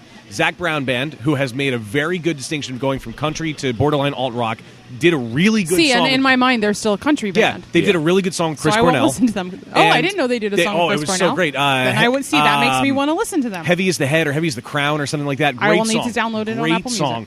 And also recently Prophets of Rage, who are members of Rage Oh, Against the yeah. Machine I freaking and love Cypress Hill. Yes, I love that's, Prophets of Rage. That's meshing like I don't want to say hardcore rock, but certainly cutting-edge alt-rock You that can't. was There is trend-setting. no. There's no category. I had a for whole rage. discussion with Right. Eric in the car. You cannot put a label on what Prophets of Rage is. True, There but is no label. You have but it's amazing. One of the most well-respected members of one of the most well-respected and loved bands of all alternative rock you're ever going to find, mixed Yes. with, of course, some of the Hip-hop members kings. of Hip Hop Kings. Together, it's a phenomenal supergroup. But that goes against the label, like you were saying. but So- it's amazing. Yeah. It's Yeah. so good. So Oh, yeah. basically, communicating that becomes the right. issue. You know what I mean? And then you need the right balance between one label versus another. And you know that there was I think it's died off since now, but you guys were here when we did. It was a segment where you were filming some stuff, and there was a guy from Baltimore, Hipster Brufus, and his crew of people. And we had this very yes. we had a very terse yes. conversation about the word craft in beer. Yeah. And that's the problem is you have fundamentalists, and you say, well, we're just trying to communicate. What's the importance? It's washed out now. Well, and then and you it's- have us who we admittedly, our opinions about all of this change. Yeah, constantly, because Like, we're normal we human evolve. beings. Yeah. And that's your mind will change as time goes on because you will subjectively learn to like something else that takes you into another thing. So I don't like hip hop. I like Prophets of Rage. My mind changed on that because of the subjectivity to it. Yeah. This- Well, and, I could continue this and you're always going to have conversation if people we that were are going music to podcast. that are going to use labels in something like beer to sort of pound you over the head or to prove that you don't get it, like you're not in yeah. the cool kids Yeah, club. I mean, Like, you I don't- mean, I mean, as long as you can remove, like, if you can try to avoid that element and Yeah. just use stylistic pinpoints to steer, Right. You know what I mean? It's like saying, well, we're going to the Northeast. Well, where specifically? Oh, we're going to Stowe, Vermont. Well, that's so you can say IPA, and then within that say New England IPA, and Right. then within that say, well, it's a lactose, whatever, Right, and right, then yeah. dial down. But you still have to be able to communicate, and it's tough. And it's going to continue to flux. New styles are going to continue to emerge, Yeah, or it's not gonna go crossovers, anywhere. or I encourage people, anyone who might be listening to this, who might just be getting into drinking beer and isn't really sure about styles or even what they mean, pick something off the tap list that you do, either you have no idea what it is, you've never heard of it before, or it's something you would never dream of ordering, and just Yeah. order it. Yeah. Get a small pour if you can. Or Try it. Yeah. instead of reading the beer descriptions, talk to your bartender Yeah, because yeah. Yep. most bartenders, especially at great craft beer bars, know what they're talking about and Yeah. know the product and can steer you into the direction of something you like. all of our like Rick in there right now. Rick is and James and Mike and everybody's Rick really James. Yeah, Rick James. Rick James works behind the bar at South I'm County. Rick James, bitch. They like people will come in and the first question is, "What do you normally drink?" And they'll say, this, and this, and then from there, our guys can kind of steer people in and say, okay, here's how you have a positive experience with us. We're going to try to say out of the 8 that we have on tap, here we are, and usually we get it right, but that's good staffing, that's good training, Yeah, for sure. Speaking of styles, can we drink the Märzen now? Sure. I love this time of year. September is my favorite Yeah, time of yeah. year. We're going to our first Oktoberfest tomorrow. Sunday. Awesome. Sunday. We're going Sunday. Sunday. I'm breaking out the new dirndl. Of course you are. I'm so excited. Oh, the Edgar Allan Poe dirndl? Yes. Oh, yeah. Nice. That's right. I did preview it at a German fest in August, but this will be its first actual Oktoberfest. So yeah, I mean, Festival for us, we haven't changed this beer a bit since day one. We've been brewing it for a couple years now, and it's as authentic, straight down the line, Reinheitsgebot, which is a pile of shit. But if 15, 16. you want to go with that, But it's good to challenge yourself to work within those parameters. yeah. Well, I mean, actually, all of our beers, with the exception of like maybe Gelato and like one Yeah. or two others, technically follow that, Yeah. and that's why I say it's a pile of crap because it's just whatever. It's a marketing gimmick now for people who just want to try to whatever. But we're using German yeast, German malt, German hops, and a water profile that I know works well in this beer. So you get this just beautiful. Almost like croissant, bread crusty, Yeah. Yeah. And there's like nutty, a little caramelness caramel, in there. like yeah. and to me, it's the absolute perfect amount of depth, but without being cloying. Everything in between, just enough bitterness. It's just, and this is why we do the Märzen style because Oktoberfest for me gets a little too sweet and heavy, typically, depending on the brewery. Yeah. And Märzen's just more unique. We use a yeast strain that brewery specifically specializes in Märzen. So we're like, well, they do a great Märzen with it. We can use that same yeast and try to accomplish the same. So are there any Oktoberfest festivals locally that will be serving this? well, Hunger and Thirst just had their Lager Fest type thing that they did. There is one. It's a VFW in. Oh man, I'm going to get this wrong. I think it's like a VFW in Glen Rock has an Oktoberfest. Where the hell is Glen Rock? It is basically mirrored on the other side of 83, and but it's probably about 45 minutes from here. But outside of that, I don't know specifically. I'm sorry. Well, I'm just thinking, like, because as I mentioned, I'm going to a shit ton of Oktoberfest this fall, and I would love to just have a liter of this walking around in my journal. Yeah, so this definitely needs to be in a liter. I feel like we need to get this out to German clubs and places that are doing Oktoberfest. It's way too perfect to not be there. Because I love German Oktoberfest, but I don't know what I don't know. I just love the fact that you are an American brewing this beer, and I feel like we should celebrate American craft brewers that are respecting and loving German styles and doing them well. Well, we love it, and I mean it's been selling well since we cut it loose. We got it out there not too early, but probably a little bit earlier than some. And that was a matter of just our production. It was just the time we could fit it in to make sure it hit around the Oktoberfest season. And the beer keeps really nicely. 2-3 months in, it's going to lager well and continue to develop and condition. So we have cans. They'll be around at least for the next month and change here, so that shouldn't be a problem. Most of our draft already went out to all the accounts, and so you'll see it trickle around. York specifically. James has he's been selling it up in Lancaster. It's so good. It is. I just want to drink it right now. Yeah. I just want to enjoy it. Well, should we talk about the third so that we don't have to? We can save. Right, some we of can the save it a little bit. comparison. Yeah. So going to the complete other spectrum. Yep. Going to the other end of the beer world here, we made a beer for one of our very, very good customers, The Fridge, Kevin and James Footy up there, Kevin Brown and James Footy, and they had their, I think it was their 6th anniversary as well. And so we decided to do a double IPA that's in vogue, lactose and oats and wheat and all this business, Galaxy, Simcoe. And we really tried to pull out all the stops to give them a very big, full, chewy, bombastic, New England style double IPA for those guys. So I will say, we had originally planned to go to that event last weekend, and the number one reason why I wanted to go was to have this beer. But we ended up making other plans, and we ended up going somewhere else. And I was really bummed because we were in Lancaster the next day, and your beer was gone. So I was super excited when we got here tonight, and I saw it was within on. a couple hours, from what I understand. Now it was only a 6-stole, but still, people really seem to enjoy it. So we're going to keep the recipe around, and it may resurface, and who knows. Awesome. So. And for anyone that's not from this area, The Fridge is a pretty banging craft beer bar in Lancaster. Awesome spot, yeah. A great place to get beer to go as well. I just picked up some cans of Single Cut there last night, and they have the amazing pizza. Yeah, it's Their good stuff. pizza's so good. And they do really awesome events there, too. So it's just really cool people, really neat spot. We're really lucky to have spots like that in our area. So. Absolutely. I mean, so are you going to drink it all yourself, or are you going to pass it around? Come well, on, JR. I Let's wasn't go. sure if we were still in Marts in here. No. I don't want to finish my marathon. Going I with want the to flow. save it. Oh. Yeah, I had this one before we started recording. It's such a good beer. Oh my god. And I love that it tastes like my head is in the hot pellet bag, Yep. but not so much that I can't drink all of this beer. Yep. I had a beer last night. I won't say shitty. I mean, it was a really good beer, but I got 2/3 of the way through the beer, and I was like, I cannot possibly drink this anymore because I literally feel like I'm chewing on a hot pellet. Yeah. And It I gets just to be can't too do it much, anymore. yeah. And dry hopping is great, but there's got to be a point where you're like, hold the hand back, enough is enough. And Well, it I mean, still has to be balanced. there's and good. evidence, without a doubt, like some white paper stuff that suggests that there is a diminishing return. Yeah. And from what I've seen in our personal experience and what I've talked to other brewers, the dry hopping level, that anywhere from 1.5 to 3 pounds per barrel in dry hop, depending on the variety, depending on the beer. There's a lot of variables. Once you get past that, like they were doing some mass spec and chromatography and different stuff, and they're like, a lot of the more harsher tones and some stuff that you don't want. There is a poundage level per barrel where it's just not worth for financially doing it, because it is a precious resource by all means. Yeah, for sure. Where you're going to get all that you're going to get, and depending on how you're applying it, you're probably going to get it within a 36 to 48 hour window. Yeah. And so we found, to actually with better technique and better utilization, we get more balanced, better aromatics than we do if we just continue to smash it to no end.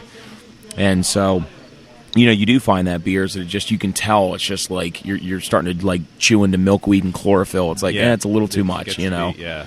But this one, it's nice. I mean, definitely citrus, definitely some tropical fruit, definitely not quite dank, but you get some like earthier. There's a touch. There's just like a tiny little bit of like that little more pungent character. It's such a full, complex flavor, and that's what I loved from the first sip of it when I had it earlier. Almost like yours Mosaic, but there isn't Mosaic. Yeah. It's like because Mosaic has that like very unique kind of profile to it, but I think it's like I get a lot of pineapple. Yeah, oh yeah, definitely. A lot of Sure, pineapple, yeah. and very I love tropical. Yeah, yeah. Super tropical. And it's nice and it's like it's chewy, but it's not like cloyingly sweet. Yeah, exactly. Yeah, It exactly. does not taste like 8% though. Yeah, and, I Damn mean, you brewers and these beers. Well, that's our Stop yeast. hiding I the mean, alcohol. That's one thing that our house yeast that we use. It is absolutely unbelievably talented at creating not super high alcohol, but up to about 8% beers that you can't even tell. You can't taste it, even as they warm. And I'm a big stickler on like when you drink a beer and you take a bite of burger and then you go back to the beer, it almost feels like you're taking a shot of whiskey. Yeah, Because the alcohol is so prominent, and I don't know if that's because there's maybe a smaller constituent of fusels, alcohols that are in there, or however the fermentation went, but our beers tend to always, at least we strive for balance, and we strive for their ability to pair with food, and even it doesn't matter if you get it out of the tap at 38 or you drink it an hour later at 50 to 60 degrees on the table, you're still going to enjoy it. Yeah. Can we just run the tape back like 10 seconds? Did you call the yeast talented? Yes. I've never heard anybody call yeast talented. They're partners I like in crime, that. man. I like that. Oh, for sure. The old Brewers adage. make wort. Yeah, yeast makes beer. Yeah, Yep. sweet as. Because here's the reality: you can almost screw up everything possible up to the point of pitching the yeast, and the yeast Can save it. you know what I mean? Almost, Like yeah. to an extent. Like Yeah. and that's a broad brush, very Or- crude. You can go the other way too. Do That's true. everything perfect up to Really, that and point. then use the room. And then sanitation, wrong pitch rate, yeast Treat gets the tired yeast out. wrong. Yeah. And so the two main things that I've seen as of late, and we've done it. Like I'm guilty of doing it in years past, is typically between fermentation profile and water chemistry. Those are the two things that like I'm drinking beers now, and I'm seeing some newer stuff, or people bring stuff to us, and like I'm like, man, this thing is awesome, but that and one then little. it doesn't sing because the water chemistry is not right. And so, I mean, I double down and I read probably, I don't know how many hours a week, specifically in like very scientific level journals about water chemistry and malting and stuff, because it's so much stuff. Like you have to take a book and read it 9 times back to back to back to back to back. Yeah. To get that fundamental knowledge drilled in your head, so that when you have a problem and you're sitting there and you're brewing, or you're in the brewing process, and it's like you'll remember that one thing and a light bulb will go off, and you're like, that's what why. yeah. I left this. I did this for a second too long, or whatever. Or like with our yeast strain, like it does not like to sit after primary fermentation at idle. There are some yeast that will sit in the cone for weeks and be absolutely fine. Our yeast that we use, it's very temperamental, and it wants to be, after we measure final attenuation, it wants to be out and into the next beer, and we don't even crash to pull. I mean, literally, it's still warm. And we can pull it and go, and that's where it wants to be, And once you learn how to do that and manipulate that, I can do anything from, I can brew you Sierra Nevada with that beer, and I can brew you New England, or with that yeast, I can brew you New England style, or I can go out to a porter all on that same yeast. And very romantic, but very temperamental. Wow. And once you learn, it's like I'm very, I don't want to move away from it. We're demoing some other really cool yeast just to see what it could do for us, if it could help production, whatever. And we keep coming back to, it's like, okay, yeah, we got a little bit more of an apricot ester on that, but it's a nightmare to harvest, or it's not stable, or who knows, but. Romantic yet temperamental. Yes. Yep. Can describe yeast and a woman. We should have some fun now. Yeah, is it that on time? that lovely, wonderful note, I feel like we should. Oh, so, man. yeah, sorry to make you work, Wayne, yeah. but what do we got? I'm going to vamp a little bit because I know you're not quite there Loading. yet. Totally Loading. not. Totally not Loading. prepared. Totally not prepared. It's Loading. fine. Totally not It's fine. prepared. Preparedness is overrated. Oh, see, my transition was so good. He It wasn't was. ready He for wasn't. it. I But wouldn't- fuck it. We'll do it Wasn't live. We'll do it live. Fuck it. I wanted to keep talking about yeast. Welcome, the internet, to Happy Fun Time Games, the only podcast trivia segment whose debut album Oh, no. blew through certified gold status, climbed to double platinum, and finally crested diamond status to reach the rarefied air of gold-pressed platinum.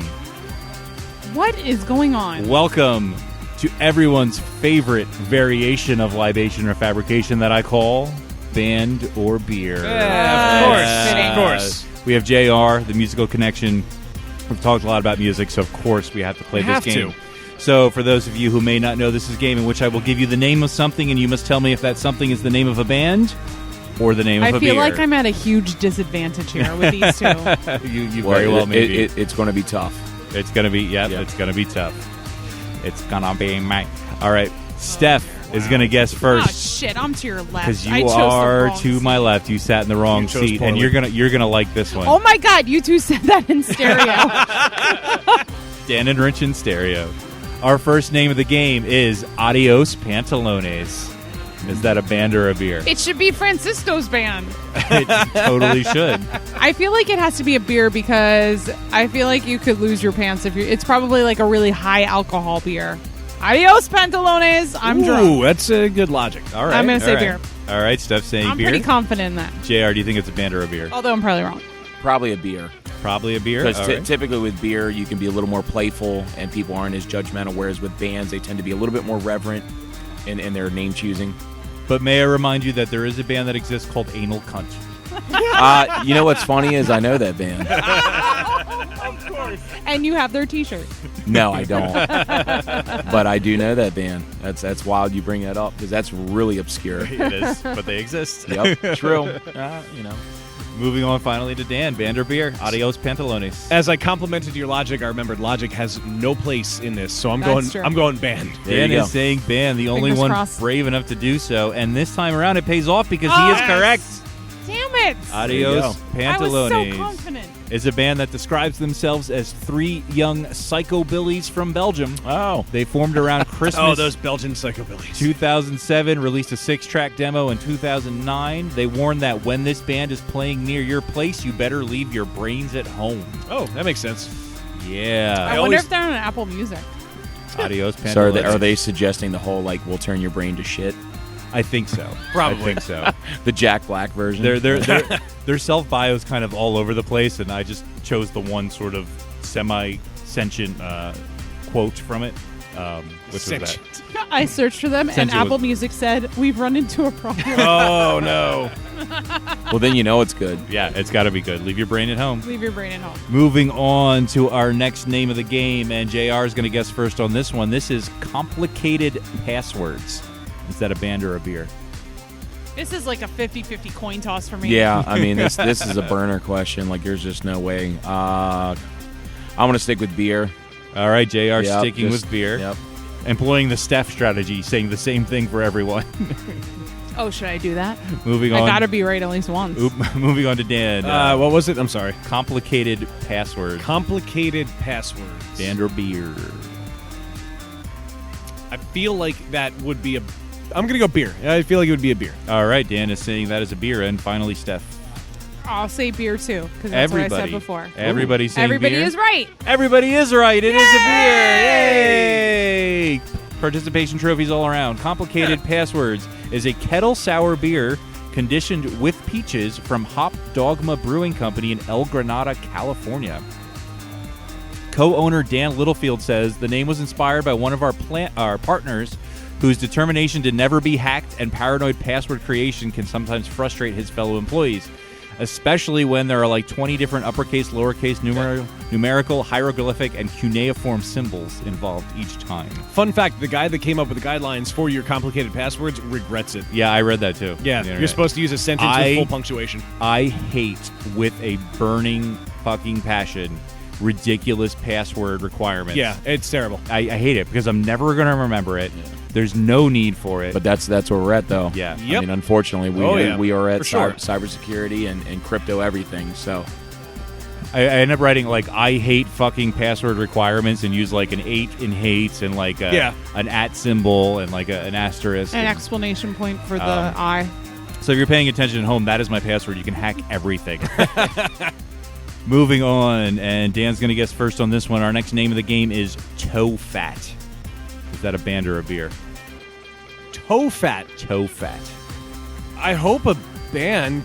I would yeah, not I'm feeling drink the that. same way. I would be deeply concerned if that is a beer, so I'm saying band. All right, Dan Although and it's probably Steph freaking beer. both saying ban. JR, what do you think? I'm gonna do my typical analytical thing. Toe fat doesn't sound appetizing, so No, not at all. I'm gonna say ban. All right, agreeing instead of disagreeing. Circle gets the square. Everybody is right again. right. It There is you a go. band. It was a band, an English rock band, active from 1969 to 1971. Most notable for including in their line of two members, John Glasscock and Alan Kendall, who would go on to join Jethro Tull and the Bee Gees. The respectively. aforementioned Jethro best Tull. heavy metal performance Ever. with a subtle hint of Wow. Toe Fat produced two albums creatively titled Toe Fat and Toe Fat 2. All right.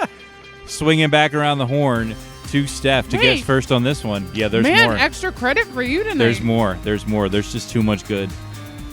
The next name of the game, tell me, is it a band or a beer? This is Struggle Bus.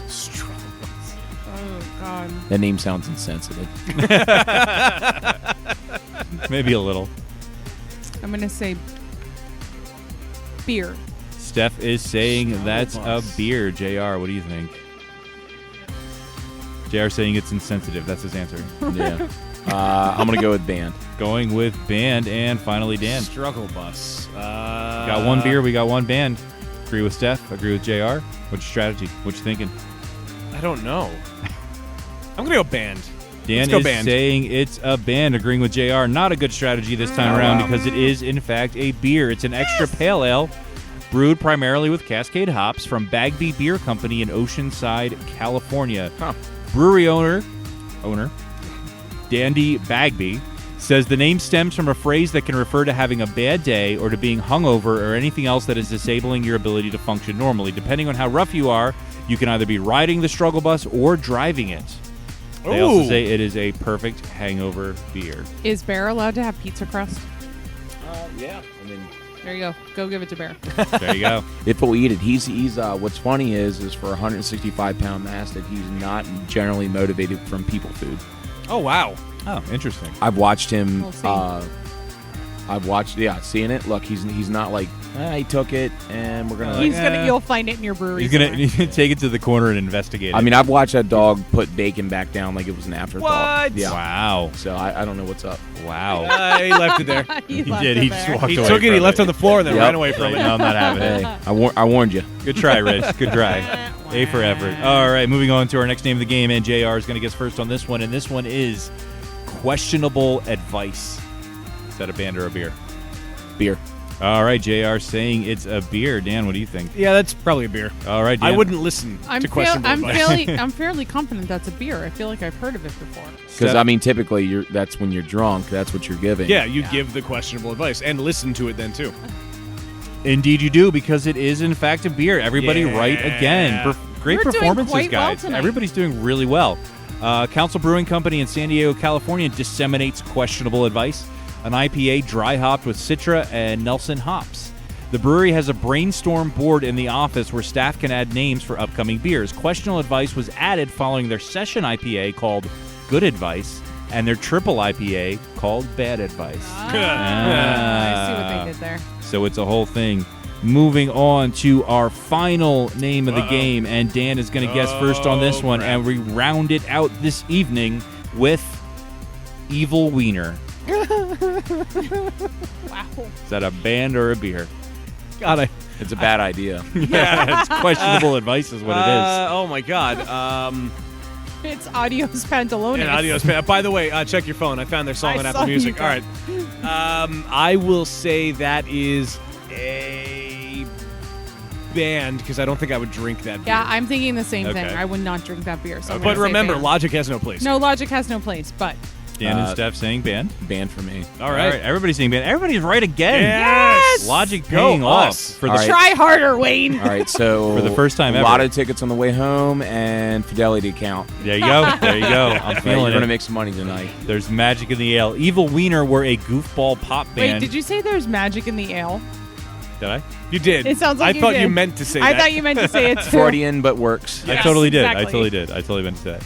They were a goofball pop band that existed during the early 90s in Chapel Hill, North Carolina. playing dirt simple rock songs. They dressed up as elves, monsters, or whatever they could find in the closets of their friends. Mike would like this because he listens. Well, finish your thing, but I'll tell you about a band Mike. They released a 7-inch record called "The Truth About Mary Poppins" that is now out of print and very hard to find. The band broke up before the release of their full album, "The Haunted House of Our Love." But they do reunite every Halloween and for a Christmas show at the Cave in Chapel Hill. And band songwriter Bill McCormick still writes songs and sings as Billy Sugarfix. And if you're in need of a songster for hire, he'll write a personalized love song for you or your significant or semi-significant other for a nominal fee. Evil wiener, indeed. So we're going to add up the points real quick here and see who our big winner I feel like no one's a this loser evening. tonight. We're all very close. We are just shy of a total German sparkle party. God damn Like it. a total German. I wanted to play it. Play it anyway. I'm Play it gonna do anyway. Yeah. Play it. Like German sparkle party. Close enough. Polish pickle parade this evening. Steph and Dan tied for first place. With 5 points apiece. Holy shit! Yeah, not too bad. JR coming I'm in so proud. just behind with 4 points. I like to float in the middle. It's Holy safe. shit, guys! We did really well. We did. yeah, did. I'm you guys impressed. did really Go us. great. Go You did really team. great. You actually, logic paid off this time. FYI, you can download The Truth About Mary Poppins if you go to cytunes.org. You can, but you can't find the vinyl. Right. Oh, I won't listen if I can't listen on vinyl. Yeah, of course. All right, you you won't. hipster. Of course you won't. I was kidding. If you want to be a hipster too, you go to Patreon and I'm become a posting on patron Patreon right now. for that- Beer Busters, and you can see what them hipsters? Steph. Yeah, because they They're liked not Beer Busters hipsters. before it was cool. Because they're doing what's Oh, what's hip. they like to be arrested for it. Cool. I see what you did. But our most generous patrons who get their names read out on the podcast, like Wolfgang Von Colt, Victoria Miles, Yeah. Ron McDonald, All right. Oak Brook Brewing Company, Yep. Marilyn Engelman, Josh Price, Yeah. Joe Mansell, The one and only, the there's no one baloney. and only Jen McDonald, and Eric Dixon. If you want to be cool like these cool kids, you can go to patreon.com/beerbusters to find out how you can support the podcast. And see us in onesies. Yes. Which, By the way, the Might be Tomcat has a terrifying. new breakfast this weekend called Hash Me Outside. oh, about that? come on. Yeah. There are If- children in welcome. earshot. You're welcome. I cannot curse like that You're loudly. welcome. you can also hear For the patrons. more about Dan's opinion on that or not in our bonus podcast, Last Call, only available on Patreon. I don't remember talking about her. Yeah, well, we drank a We lot did. of beer that It was- night. We was drank, good. what, Yeah. 32? Was that the total? I think it was Something- 31 or I don't 32 know. beers. It was a lot. 32 Eric beers. called us out on our math, though. Yeah, but he was We're like he was actually 23 or 30. he was the drunkest one in the room. That's That's a fact. pretty true. If you do become a patron, though, part of your proceeds will go to paying our extensive bar tab. Which we do have to settle right now. We do. Let's settle our tab. Say, Yvonne, remember when I said I'd have to send away to NASA to calculate your bar tab? Oh, yeah. We all had a good laugh, Mo. The results came back today. You owe me $70 billion. As somebody with a bad back, I certainly appreciate a good night's sleep. And that's why I want to tell you, the good listeners of Beer Busters, about Casper. Casper is an obsessively engineered mattress at shockingly fair prices. It's got just the right sink and just the right bounce. And there's 2 technologies. It is made from latex foam and memory foam. They come together for a life well slept. You get your risk-free trial and a return-free policy, and you can try Casper for 100 days, all with free shipping, painless returns, and you can get $50 towards any mattress purchase by going to CasperTrial.com/beerbusters and using the promo code 50SLEEP, 50SLEEP. Terms and conditions do apply. Today's episode is brought to you in part by Vinyl Me Please. Vinyl Me Please is a record of the month club. In fact, it is the best damn record club. Every month, Vinyl Me Please features one album that is essential to the modern vinyl collection and sends it to thousands of members worldwide. Each record is pressed exclusively for Vinyl Me Please, with features you can't get anywhere else, things like bonus tracks, inserts, colored variants, and they all come packed with a 12x12 album-inspired art print and custom cocktail pairing recipe. Yeah. If you want to try Vinyl Me Please, you can go to joinvmp.com/beerbusters to sign up today. Again, that's go to joinvmp.com/beerbusters to join Vinyl Me Please today. No. know your beers. Know your beers. Steph, what do we have? So in the most recent issue of BYO magazine, there was an article about brewing with ancient grains by Aaron Hyde. And, you know, all the cool kids are caring about ancient grains these days. So here you go. I'm going to talk about 11 different ancient grains that you could perhaps brew with. 11. Here we go. 11 herbs and spices. Amaranth is number 1. Okay. Chicha, a traditional fermented beverage in Central and South America that's made with corn, which I believe we talked about in a recent episode. I think so, yeah. Is made with amaranth in Bolivia.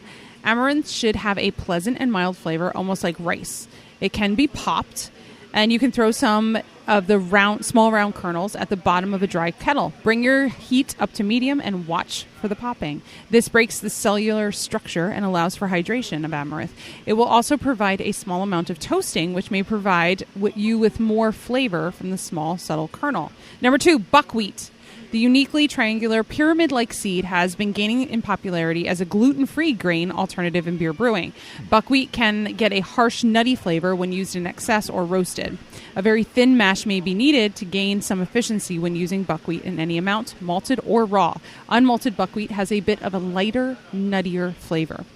Number 3, chia.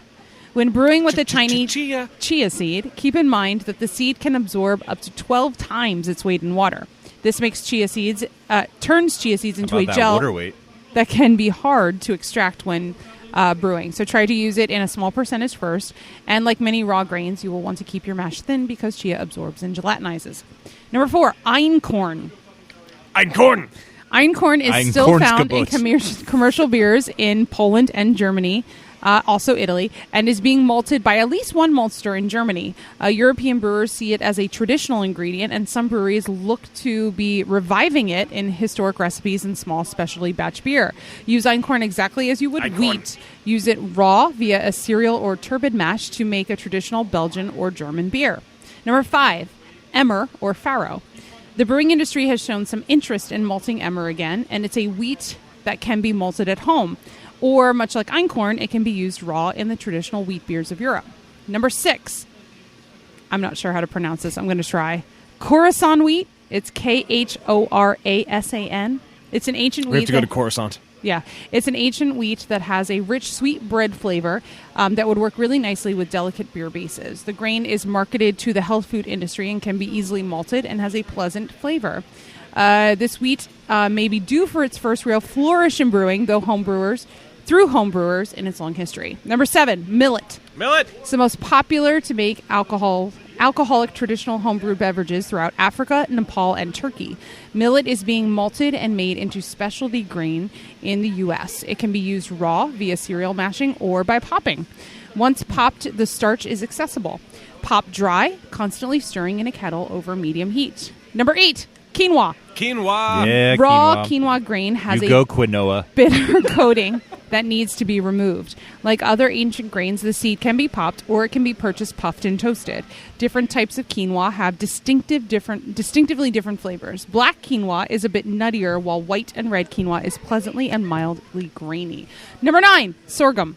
Number 9. Sorghum. Several traditional beverages in China, Ethiopia, and Africa are made with sorghum. Sorghum syrup and extract is readily available, and some smaller maltsters are malting and roasting sorghum. Including a South County IPA made with sorghum. Really? Boom. In beverages, it is sometimes described as having a pungent molasses-like flavor. Used in smaller quantities, it has a pleasant, sweet, earthy flavor. Number 10! No! I have a comment on sorghum. Go ahead. You mentioned the other one earlier that was gluten-free. Sorghum is often used in gluten-free beers. That's true. And if you or go back through... gluten-reduced. Gluten-reduced, yes. If you go back through the archives at beerbusterpodcast.com, you can find my article The last about article that from you like wrote 4 fucking 17 years ago. I know. Number 10! Working on it. Spelt. Spelt would be a historically relevant substitute for wheat in your recipe. Spelt can be found malted from a few European maltsters. It has a pleasant wheat flour flavor and slight nuttiness. And finally, number 11. Can we guess what it is? Fuck. Sorry. I've never heard of it in my life, so good luck. I'll give you $1 million if you can guess it. I don't really know. Teff. Teff? Oh, teff. Yes. Tella is a traditional fermented beverage in Ethiopia made from teff. T-E-F-F? Yep. Like teff. Jeff with a T? Yep. Okay. Teff is probably one of the least used or experimented with grains on this list. Its small size makes it nearly impossible to malt. It has a pleasant, mild wheat-like flavor that becomes nuttier if cooked. For more information on brewing with these hipster ancient grains, And for a few homebrew recipes using ancient grains, check out BYO. And for a free issue, click on the red banner on beerbusterspodcast.com. Definitely do that. So, should we get more beer? I think we should. We should beer. Beer me! Beer me! Beer me! Beer me! Round 2, fight. More beer has magically appeared in front of us. Wait, who says round 2 fight? That sounds like JR. I think it was. Is it JR? Sounds like Mortal Kombat. I just realized that. Yeah. It is Mortal Kombat. Round 2, fight. That's you. I think that's you. Is it? Yeah. Say it. Say it now. Round 2, fight. Yeah, it's definitely me. Yeah. Round 2, That's- fight. Yep. That's When did we you. record? When was that recorded? I don't remember, that but was- it just that was- sunk in that it was Yeah. him. Because we've been using I'm- that for a long Yeah, time. I meant to actually bring Where's that my up. check? Yeah, Yeah, I know, right? We owe a lot of royalties. We pay in high fives. It's fair use, man. You know those papers we made you sign before you sat down? Yeah, well, dang it.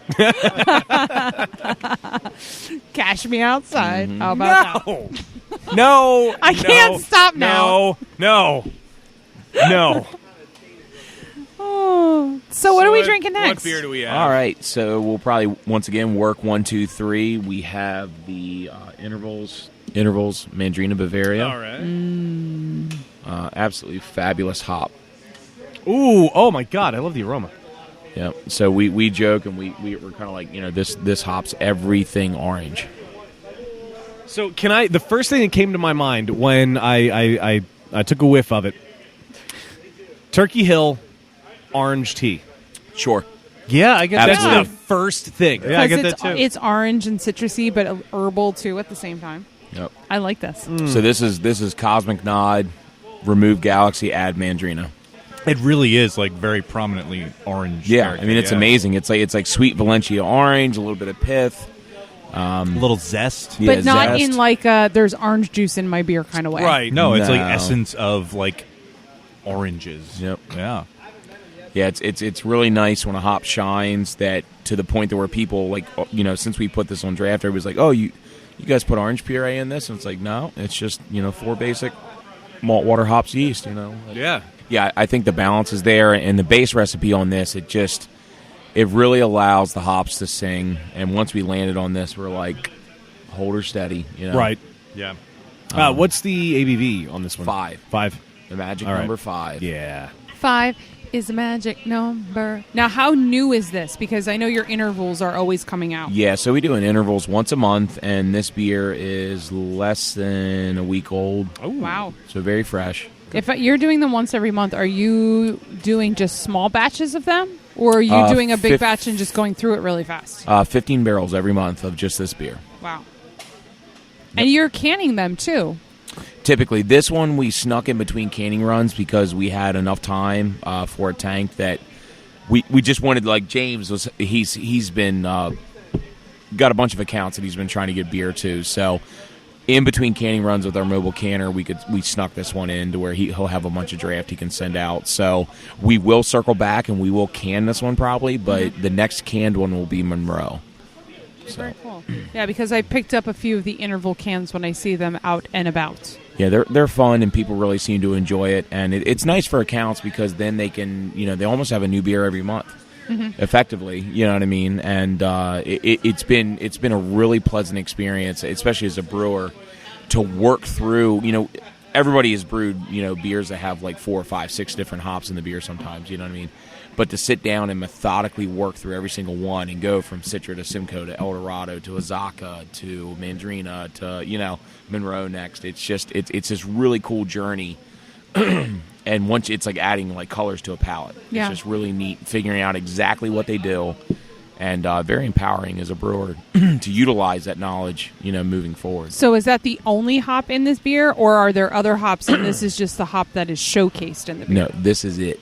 So every intervals is 100% Wow. single hop, like without question.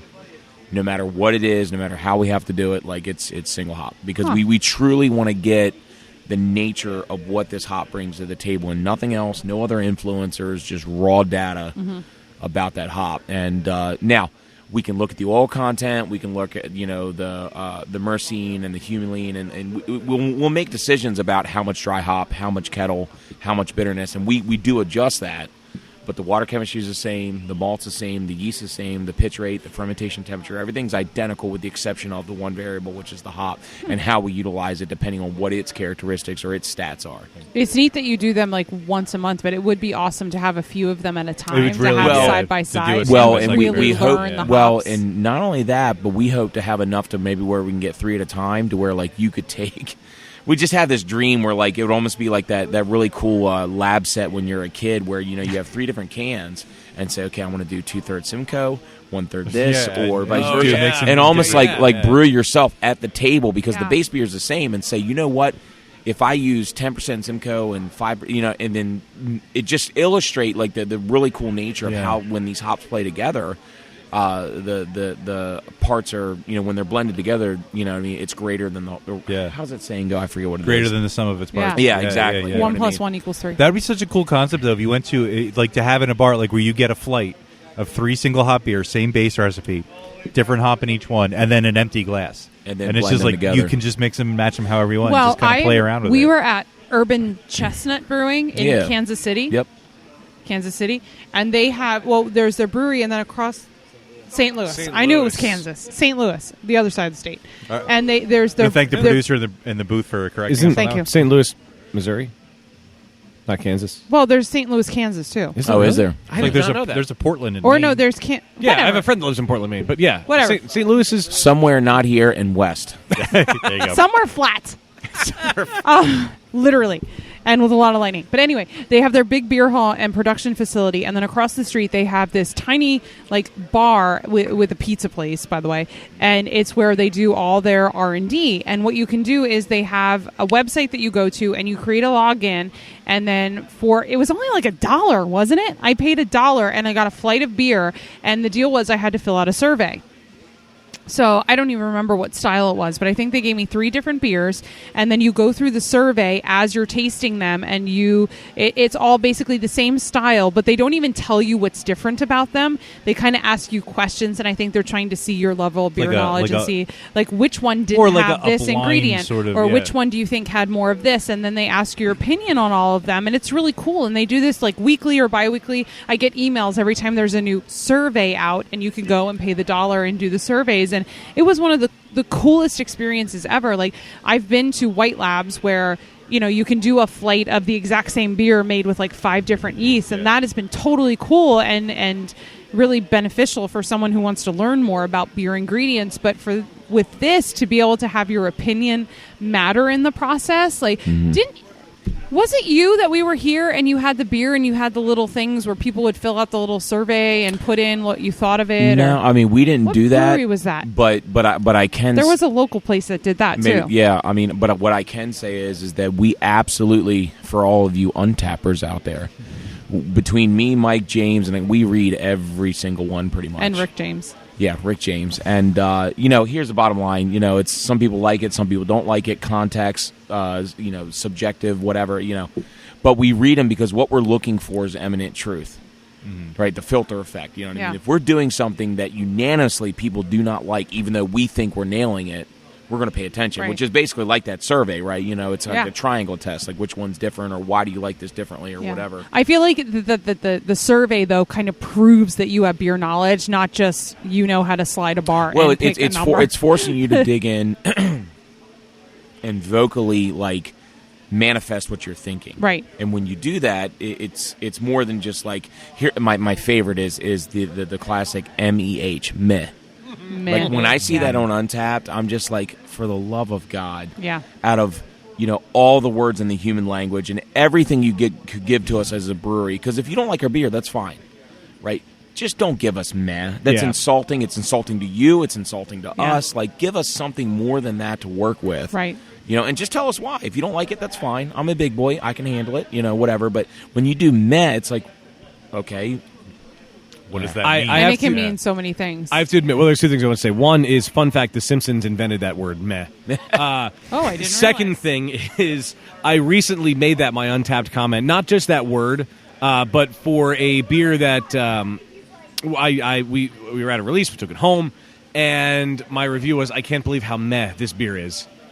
And I had nothing else to really think. I haven't but in opened that mine yet. context, it illustrates a very prominent point. Okay, right? well, thank you for because giving me credit for that. you're then giving it legs. You're saying I can't believe how meh this beer is, and it says okay, it's that mundane or that like right. It's not going to be a memorable beer at that point. You know what I mean? Yeah. As opposed But to meh can also mean it's fine. I mean, meh, it's fine. It's like a middle ground, but if- without being able to it's articulate fine. your thoughts. If But that's- meh can mean meh. If nothing else, it means mediocre. At least they didn't put bleh. Well, yeah. There should be a whole scale from like meh, I'd rather bleh, I'd rather them say this is dog shit than read the word meh. meh. Yeah. Like Yeah. I don't know why. At least well, this is dog shit is a little yeah. more Yeah, descriptive. it's very discerning as opposed to like, okay, I don't like Pilsner, so I'm going to comment meh. Well, why if you don't like Pilsner, then you shouldn't be drinking beer. like why would you rate it at all? Right? If you don't like it, Exactly. don't rate it. Yeah, it's like that's check the it thing. in. one Check star. it in that you had it. I don't like Pilsners. Well, then don't Then don't order rate it. Don't rate it. You are Don't rate it. out Don't of the order it. race at that point. Yeah, it's meh is a word that mostly It's not a means word. mediocrity, but at the same time, I'm Yeah. glad you gave me credit for that because I felt It kind of may- guilty for it. It may have been invented by the Simpsons, but it has been appropriated by millennials. culture. I'm Don't- going to test you on this, by the way. I'm going to start leaving crazy comments on my South County check-ins.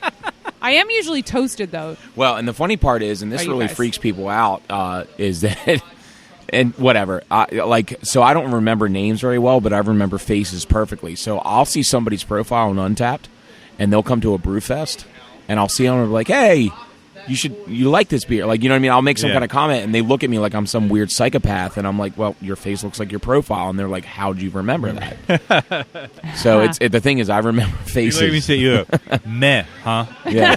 Yeah. Yep. This John is meh, son. This John is meh. This John is meh. Jean. I guess And that Philly. word John has Yeah. like no meaning out here, does it? Oh, it does. All right, good. Oh, yeah. We know. I think we're we still know in like eastern enough Pennsylvania. Yeah, I mean we're an hour and 20 to Philly proper, so it's like Jean, How do your you face. drive to Philly in an hour and 20 minutes? with no traffic. It took us over 2 hours to get here. That's it. Well, it That's depends on the traffic, but it 3 basically a.m. Holy Your shit. face was epic. I can do Second Street Philly with no traffic. Hour 20, hour 25. Yeah. Yep.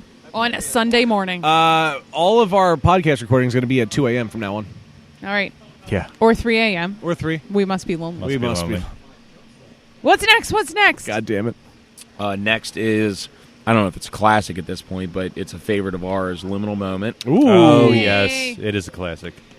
which if anybody's been paying attention, we tweaked this from 7% to 7.5%. Oh. Because adios pantalones. Yeah, two functions of that. The yeast kept finishing higher, and it was outside of the federal regulation range for what we could label for, so we had to basically move it. And the other reason was apparently if you put double on a label, and if it's not remotely close to 8, people...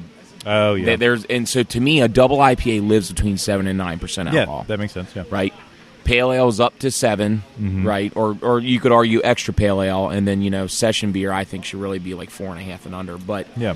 so we bumped it to 7.5 at Or this 13. point. Yeah, 13. Depends who you ask. It's not what it is; it's how it drinks, right? Yeah. Oh, it's so good. Have you ever had this beer? I don't think I have, to be honest. you haven't? In fact, I'm gonna consult Untappd right now. I've had it in a can. It's so good. I mean, I've had it, and this is definitely one of my favorite beers of yours. I think it's Yeah, incredible. I mean, it was our first big attempt or step or interest in the New England style.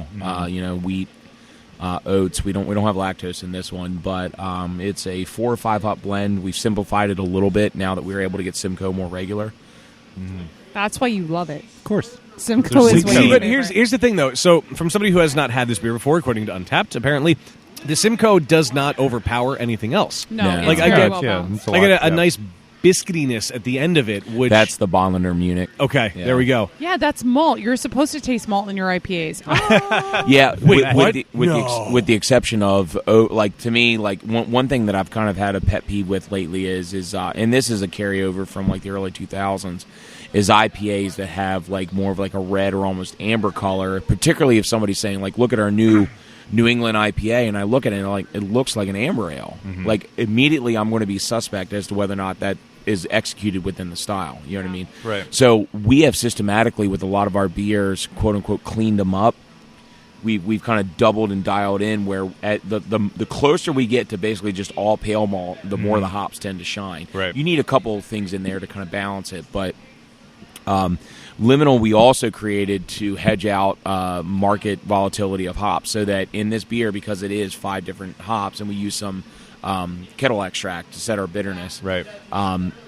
We can substitute almost In and out and yeah, sort of we can hit the almost same. substitute any one of these hops or do a blend. So for a while, we ran Dr. Rudy and Waimea together because in this beer, it tasted almost identical to Simcoe. Right. But then once we were able to get Simcoe, or Simcoe was a little bit more available at spot pricing, we're like, okay, well, we're going to go back to what our original intent was. And it ebbs, it flows. It's one of these beers, it's living and breathing, but for the most part, people always seem to be very, very happy with what we put in the can. So, and I think it's at a good price point. We're not trying to blow people out. I mean, people always comment that our prices are pretty decent. Yeah, I paid $8 for a double IPA in a can. $12 or $8 for one can. Yeah. Yeah, and Ridiculous. I think our highest barely gets into the $4 mark, with the exception of the gelato. This but could easily stand up to that beer. Oh, yeah, Easily. definitely. Probably even better. This I could finish. That beer was the one I said I couldn't finish. Gotcha. And I think that I've said this before on the show, but I think beer drinkers, especially those people that listen and are local, they need to celebrate that we have breweries so close to us, close-ish to us, depending on where you are, that can bust out beers like this. Like, you don't need to drive to crazy states beyond. You don't need to go to Richmond. You don't need to go to Vermont and wait in crazy Which it's cool what you do. You but can get it here. One of the things that we've seen, and whatever, I mean, I wear my heart on my sleeve with it. And I mean, there's a lot of killer beer out there. One of the things we've seen is almost I call it a resistance bias, where people won't give beer the credit that it's actually due because it ruins the narrative of, or the justification that this beer is so special because I drove 9 hours and waited in line for it. So it's something 30 minutes away can't nearly be as good. And we've seen on Untappd where people are like, I'm so glad that these guys are doing this, which is just unbelievably flattering that they write these comments where they're like, I don't have to travel anymore. And it's like, once people give in to the fact that they're like, they acknowledge, or at least, and I'm not saying we need like praise or whatever, but they acknowledge it for what it is. But they fight it, though, because it ruins that other romantic narrative of let's go to Vermont, let's go to here, let's do this. Yeah. And by all means, those guys are killing it. Yeah. I mean, they've And created. don't get me wrong, I'm going to go to Vermont, but you should go there because you want to travel and you're interested in the experience. I'm also going to hike and do awesome stuff. And you visit those places for what they are, not at just mooses. because you're so like you have the blinders on. Right. And you drive like a madman or woman for 9 hours to stand in line and then rip and come back and not really spend money in the really nice shops that are there, the restaurants that are there, and the other important stuff that's part of those economies. Now I think the breweries that are there, it's a give and take. The breweries are there, so the lodging they go hand in hand. Yeah. But it's funny watching people finally yield and like give up and say, okay, I'm going to acknowledge this beer for what it is, as opposed to continuing to fight it. Yeah. And so honestly, I think PA is going to continue to be a very important state for beer and then eventually become a powerhouse. I hope so, because Okay, we really hold do on. have a lot that's here. Hold on. Okay, go ahead. Mash me outside. I said that He like did. 20 minutes ago. But I didn't think of it. Rich just thought of it. That would be a great beer name. Just saying. You can have it. Mash me outside. This might be the appropriate time to tell you all. Do you guys know that the Cash Me Outside girl has an album out? Oh, come She goes by the name Bad Baby, spelled BHAD, BHABIE. Her hit single is These Hoes, which is spelled HEAUX. I've watched the video. I feel like we need a moment of silence. Or we need some Virgil. The amount of rage coursing through my fucking veins right now. We were having a really I'm interesting just gonna grab conversation. the I'm next- sorry that actually Rich derailed it with his tweet. He tweeted at us. Do you want to listen to it? No. No, we're totally No, gonna listen to no. it. We should save that for last call. I'm queuing it up now. Well, cue it up for last call. So the first time you guys ever had Virgil, I wasn't on the show. You were not. Yeah, that was the only Beer the Busters only episode I we've was ever not done. on. You guys are at Green and Verse. Yes. Oh, yeah. Yep. Yes. It was an awesome experience. Virgil is incredible. I'm excited to have it again.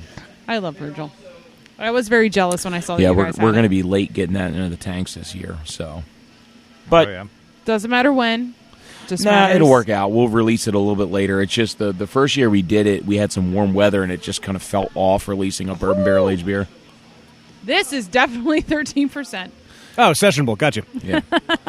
And I'll throw you another curveball. This is the 2016. Ooh. So we kicked the 2017, but we had a couple leftover kegs from 2016, the original. So just think, Oh, my God. that reaction you just had to the booziness, imagine Yeah. when it was right out of the barrel. Oh, I can only imagine. It's delicious, though. Oh, it's so good. And I will admit that barrel-aged beers are not my favorite. Dan is in an orgasmic They coma are at the Dan's moment. favorite, for sure. Like, I would much rather have a lager, You know, I don't but know. this is super tasty. I don't know if it was on the podcast or not, but I realized why I gravitate towards beers that are like this. Because you like to get drunk. It's because it takes a lot to get me drunk. So Oh. a 13% beer like this, I will feel the effects of. That's 5 or true. 6% takes way more. Dan is a tough Jenga tower to topple when it comes And to I mean, drinking. at this stage, as you're tasting through it, this thing is definitely a lot of raisin, sweet fig. It's so good. Now those Heaven Hill barrels that we used that were much hotter and had much more expression than the Buffalo Trace, which was 2017, that's mellowed. And now it's very sweet fig, caramels. You know, This is straight euphoria for me. Aw. I fucking love this beer. It's so good. It is really, really nice. But yeah, it is surprising how much the booze has. mellowed. Yeah. And the thing is once again in true fashion, because we're nonconformist.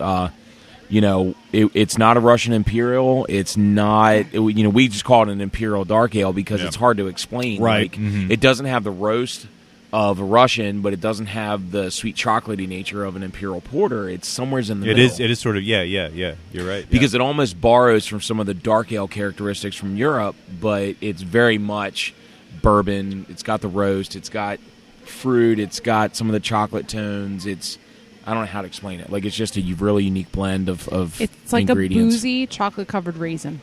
Yes. Yep. Yeah. Exactly. Yep. A boozinette, if They you will. should make them. They should make raisinettes, but with, like, bourbon inside of them. No, Like they make, like, injected. boozy chocolates. They should get raisinettes. Who's going to hand inject every raisin with booze? Me. But think about how amazing No, it I'll would be. drink it, It would never be mind. worth it. They can create some sort of machine. I was going to to say do you that. could build a machine to do that. I'm sure. You can build a machine to do anything. Well, you could just soak the raisins in booze for a while. And Ooh, then cover them in that would chocolate. do it. That'd be good. So if our listeners want to find you on the Soch, South County Brewing Company, South County.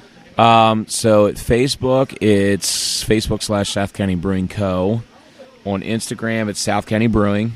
And on Twitter, it's South County Beer. There you go. You got it all.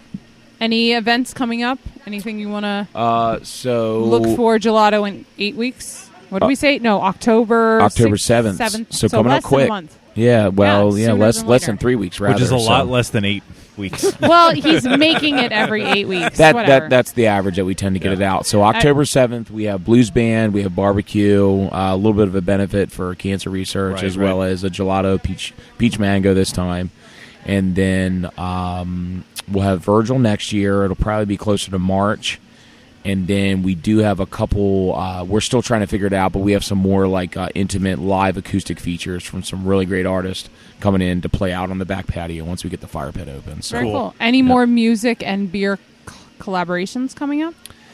there might be. We definitely have some interest in some stuff, but once again, the problem is, we are locked in our production schedule. So there's a bunch of great artists that we want to connect with. So Adios Pantalones has to wait their turn. Yeah. Well, truth be told, though, who knows what's going to happen? But Pygmy Lush is a band, Oh. Oh. so we didn't confirm with them to use the name. However, there are no existing alcohol beverages, or they have not done any other collabs. So they're they're a favorite of mine. Very, very dynamic. They like their spectrum is just from like white to black. And they've recorded with one of my idols is Kurt Ballou of God City Studios. So I listen to everything that guy puts out, you know what I mean, or that he's a part of the production or the engineering or something in the mastering of that nature. So Pygmy Lush is just a really cool, and it fit that beer. And when you listen to Pygmy Lush and then you drink that beer, it really makes sense. Interesting. So, I have more music to download tonight. So if we did a band or beer, a Pygmy Lush, both answers would be correct. yeah, absolutely. That's true. Well. You're going to put that in a future It's episode. the, and see if we the name remember. where you always win. That's right. I'm going to wait about 10 episodes, and you guys will totally forget this happened. Damn it, And you Pygmy won't Lush, know. Pygmy Probably. Lush. Yeah, exactly. Pygmy Lush. Or as James says, Pygmy Lush, it's a drunk midget. Oh. Wow. And I told him, I was like, oh, come on now. That's insensitive. And then he fires. That's the name of this episode. That's And then he insensitive. fires back, but it's funny. But it's funny, yes. I already had a name picked out from earlier. Yes. And if that Pygmy Lush was a psychic and had escaped from prison, it would be a small, medium, at large. At Oh, large. mother. Have we learned nothing? There you Jesus go. Fucking I was Christ. trying to remember how to spell insensitive. Sorry. My focus was somewhere else. Sequential innuendo. Sequential innuendo. On that my. note, Oh my God! I can't get over how awesome this Virgil is, and It's I, so good. I know that It's we really need to hit the button, and I'll do it in a We second. do. There's more to drink, though. There is more to drink, and for anyone who had been brave enough to go to patreon.com/beerbusters and pledge yourselves to be the patrons of Beerbusters, Pledge your fealty to the Beer Busters. pledge your loyalty to those of us behind the microphones. Your liege lord and master. Your loyalty will be rewarded with merriment, and drunkenness. There we go. Let's go with that. Took me a while to get to those words. The Sorry. gist of it is we're going to record a segment that only our patrons Yeah, get it's to called hear. Last Call. It's only for patrons. Patreon.com/beerbusters. Of course, for anyone who's willing to just casually glance at us on the internet, beerbusterspodcast.com, Twitter and Instagram at Beerbusters, Facebook, Beerbusters Podcast, and of course, our wonderful phone number that needs to be used more often, 805-991-BEER. That is 805-991-2337. Text, voicemail, whatever you choose, and we got to find a reason to do it. What was our reason earlier? I don't remember. the onesies. The onesies, yeah. Whatever onesie Wayne and I are supposed to wear if we get the right patrons. Yeah. Yes. Unfortunately, this brings us to the end of another episode of Beer Busters. And it's always a fun time, JR, with you on the show. Thank you for having us out here, man. Yeah, man. Thanks for You coming are a down. really easy man to interview. That's cool. And that is the highest compliment a That's true, podcaster yeah. can give. That was the only point this evening when he's actually been speechless. That's true. That's Well, very I mean, when you Aw. call somebody easy, how do you respond to that? I mean it in the most romantic way. Hey, easy whoa. like Sunday. Look out, Rich. Oh, Jesus. Well, I'm Dan Baker, joined by my co-host and brewologist, Steph Hefner. and the demented and fermented. Queen Baker. No squids were harmed in the making of this episode, and you, my friend, we will see you next time. That's romantic. insensitive. What about calamari?